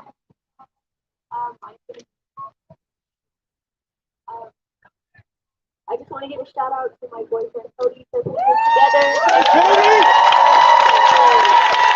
Thank you guys for coming out. I really didn't think it was going to be this great of a turnout, so thank you so much.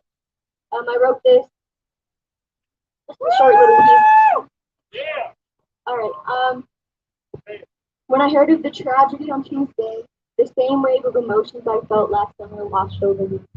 I couldn't go to sleep that night, even though I had my teaching teacher the next morning. I cried while laying there, feeling helpless and fearful for the next attack, because I know this wouldn't be the last. And how fucked up it is that I thought of that. So I thought about my mother, who'd come home on Sunday night, feet hurting and back sore, with 3 jobs waiting for her the next day. I thought about my father, who'd come home from work even later than her, still offering to massage my mother's feet. I thought about my grandma, who loves taking walks outside, but since she's gotten sicker, she can only look out the window and pray for better days. I thought about how my father comes into my room on the weekends and randomly brings me cut up fruit. I thought about how my mother comes into my room and brings me something she's bought for me because she'll think I like it. I thought about their weekend trips to the grocery store, how I'd call them to ask when they came home, to be safe, and they always made it back. I thought about all the little things that I usually never think twice about. How lucky I am to have 2 parents who, no doubt, have struggled to survive and sacrificed so many of their opportunities to make sure that I have mine. Because we only gain generational trauma, not wealth. I thought about the people whose lives are taken from them and the little things that they do with their loved ones. I lied awake thinking about what they might have been thinking about. What to eat for dinner, their plans for this weekend, the families waiting at home for them, the last phone call they made. Plans that seem so simple wouldn't be fulfilled because of the terrorists, once again in favor of... Walk forward.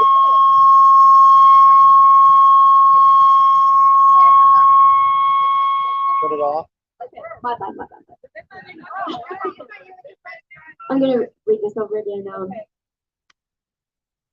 I lied awake thinking about what they might have been thinking about, what to eat for dinner, their plans for this weekend, the families waiting at home for them, the last phone call they made.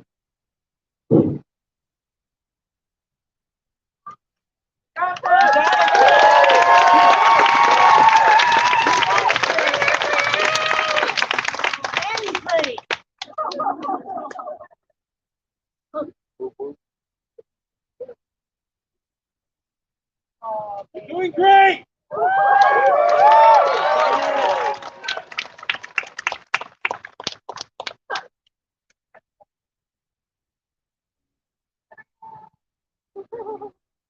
Plans that seem so simple wouldn't be fulfilled.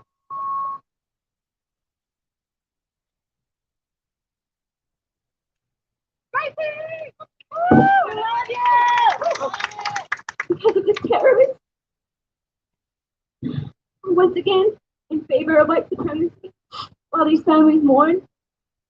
And I just want you all to think about this too. The little things and how important they really are. How precious life is. and how easily it can be taken away because of the color of your skin. This is the result of white supremacy and actions of colonialism, products of hate, enhanced and kept alive through fear. We have lived, felt, and watched our shit get burned to the fucking ground.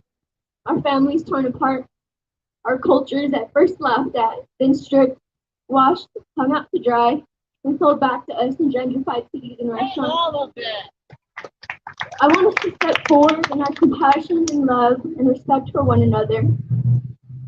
But that also means staying vigilant, staying armed, resisting against these oppressive systems of white supremacy in the fight for liberation of all by any means necessary.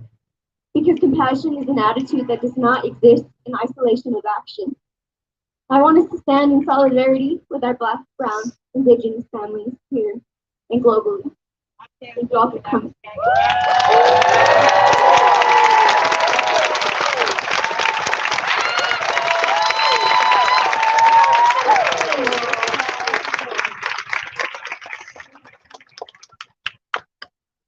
Y'all, I just want y'all to like look around, see how beautiful this is. This is really fucking beautiful. Thank you, Cody, for doing it. And like, I really didn't expect this many people to be here. Just to ask of the news, if you're gonna post any pictures, please don't post any pictures of cigarettes because I don't want my mom to. You know what I'm saying? I don't want this to be the time for her to find out that I smoke cigarettes.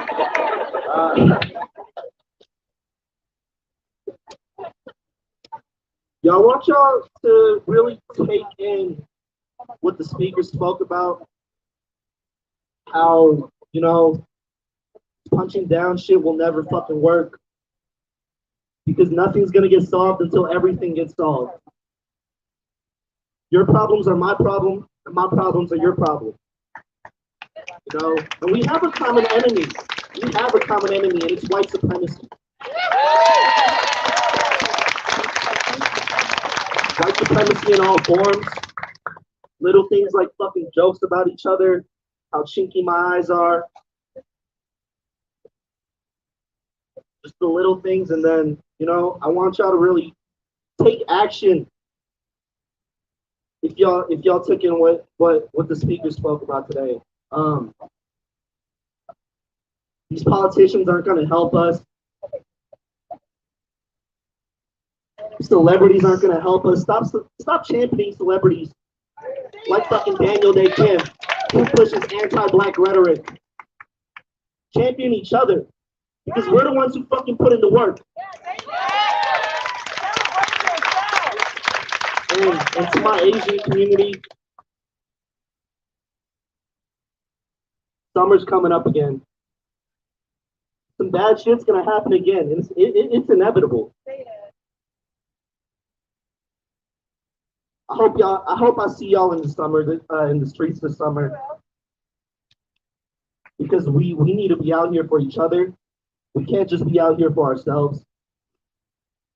We can't just fight white supremacy on one front. It needs to be fought on all fronts. Take it down. Yeah, I really just appreciate everyone for fucking coming out here and staying. Yo, I really love y'all. This is so beautiful, yo.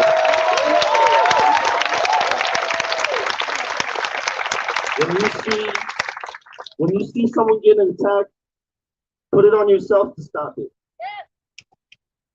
When you see our unhoused community on the streets, don't call the fucking cops on them. Because that could be fucking you too tomorrow. Offer them a fucking cigarette, offer them some money, offer them whatever they fucking need. The onus should be on us, you know what I'm saying? Because the state's not gonna solve it. I don't care if Mayor Hancock gets voted out tomorrow. The shit's gonna still go on. Joe Biden's not coming to save us. Kamala Harris is not coming to save us. No one's fucking coming to save us. So put the onus on yourself to fucking save ourselves. I really, really appreciate everyone for being here.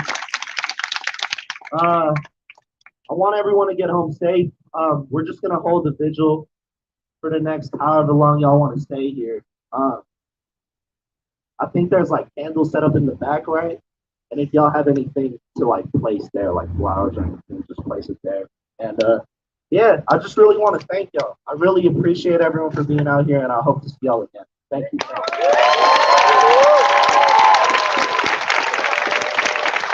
If I ladies need to help walk into their cars, go to the white tent because we got some people over there that will help you walk in. And there's food at the green tent, and yeah, just thank y'all again. Appreciate y'all.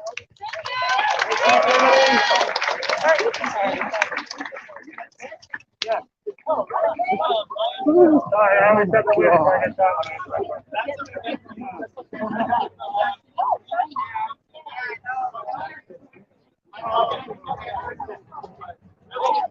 Excuse me. Hello. I'm just reading your math. Voice.com.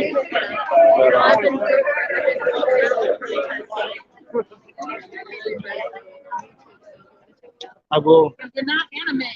Yeah, I'm live streaming on YouTube right now. Yep. Going for about 2 hours and 16 minutes. Who are you? Amazing awesomenicity. So is my sister. Yeah, there's several of us out here right now. This is one of them also. Yes, yes, we will. Okay. Hi. Yes, absolutely. Good. You've been rocking it. Yeah, I knew I had attorneys calling me. They were worried about where we were at and all this stuff like that. Hello. I saw you over there. I saw you over there. I saw you also. I Thanks, waved. Matt. And I was like, I couldn't get over there. You were like over here. I escaped out over there. So. And then were you walking around over there? I was walking. I walked in here. I saw you and Brian off over there between the tents. Oh, I said hi. Yeah, I know. And then I thought I said hi also, but I was also talking to people on here who are being trolls because there's a troll. I know. Yeah. Why do you talk to him? Hmm? Why do you talk to him? Because the more I talk to him, the less it's actually trolling. Because I noticed when I started blocking and reporting, it got worse. Okay. And Well, so then, I know. When I came on the other night, I just didn't want to come on. yeah. I don't want to start. What did you say right away? You said some asshole thing to me. I'm like, I'm sorry. Well, the thing is, I shouldn't say that. he has 30. He has like 30 different accounts. So like I blocked a couple, and right after that, he's back on with another. Blocked it, back on with another. So, It'd be better for him if he was on that. yeah. And because I just didn't want, I don't want to have anything to do with them. So I hear you. Anyway, so Hello. there you are. Yeah. I just had to wait to ditch all the kids. Oh, okay, good. Did you just get her? So here we are. That's all the candles. Oh my God, there actually is some heat from some of the flames.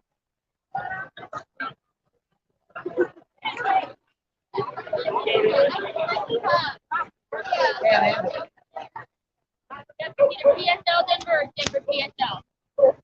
Yep, exactly. Oh my God. There you go. So they will pull come out. I think that's it. Right there. I was about to say Flamin' Hot Cheetos. I'm going for it.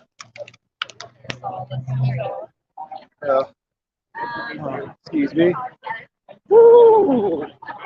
Oh my God, there was actually heat in that mass of bodies, and now the heat has dissipated. Oh man.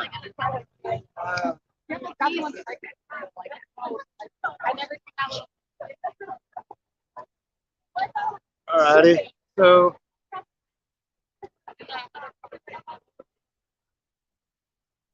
there it is.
All right, we're walking home.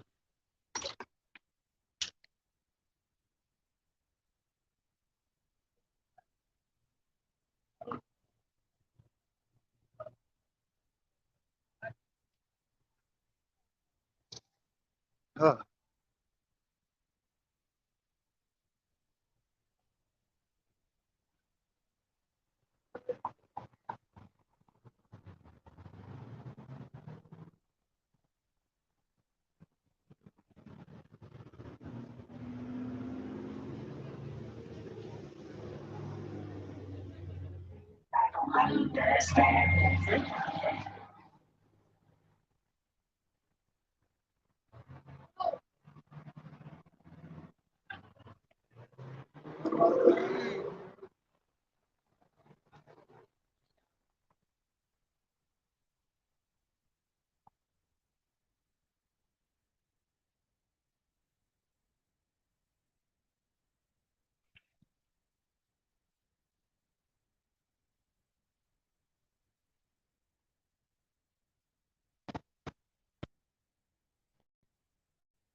What?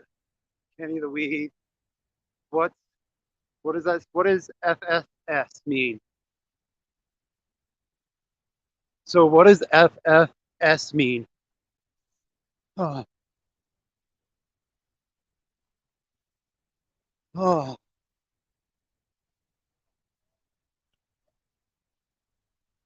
Excuse me on your left.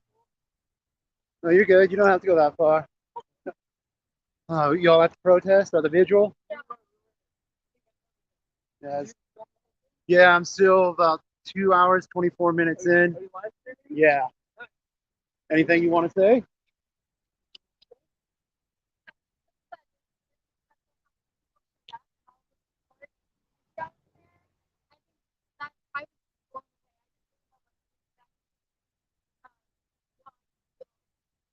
Yeah. It's good to see like Denver show out. Mhm. Yeah, I knew about Hot Valley and the riots and how the Asians hid in the old subway tunnels that don't exist no more after all that happened because they're being hunted. Yeah, yeah. But hey, thank you. Thank you. Totally. Be safe and warm. Oh, yeah. Like she said, there was a large turnout. Very supportive. Uh,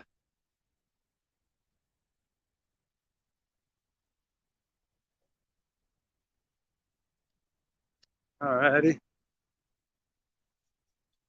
The fire department? Yeah, it's right there on that corner. Yeah, I live right behind this building, so I hear them every night. Have a beautiful day. What's up? Oh.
Hello.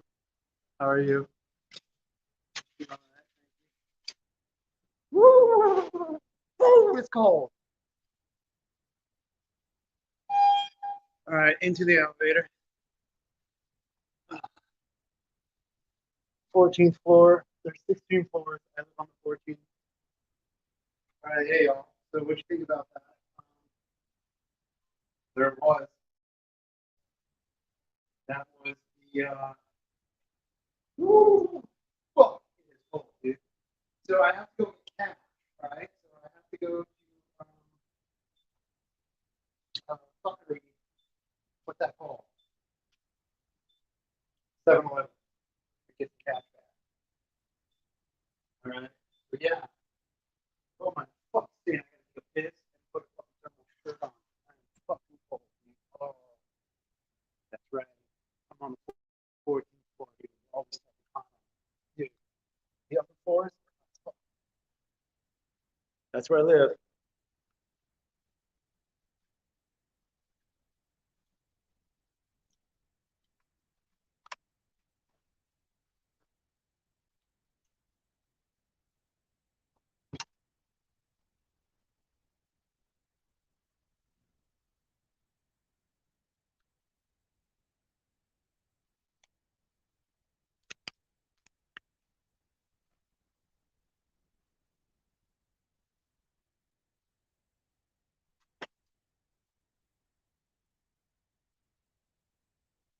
All right, the pizza guy wouldn't go in the elevator. What a puss. Kenny, the weed guy didn't have one job. Yeah, I know. All right, but I can be a half hour late. So, hey, I'm gonna call this live stream. I'm gonna take a piss. Then we're gonna go get the weed. All right? Give me a fucking minute. Everybody in YouTube land. I support the agency. I date the girl. Her American name was Elizabeth. I think was a German last name. But her Korean name was beautiful face, beautiful face. Yeah, I did her when I was actually did not. I never got to get but I did several other Asian girls. One of them was Sarah. Yeah, Sarah. I did get to get.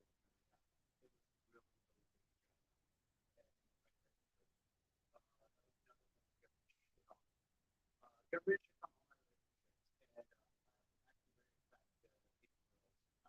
So yeah, you know, I think a live stream the week,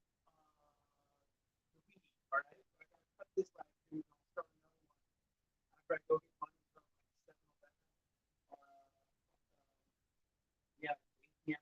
So and that's it. So I gotta go to 7-Eleven, purchase something cheap to get some cash back.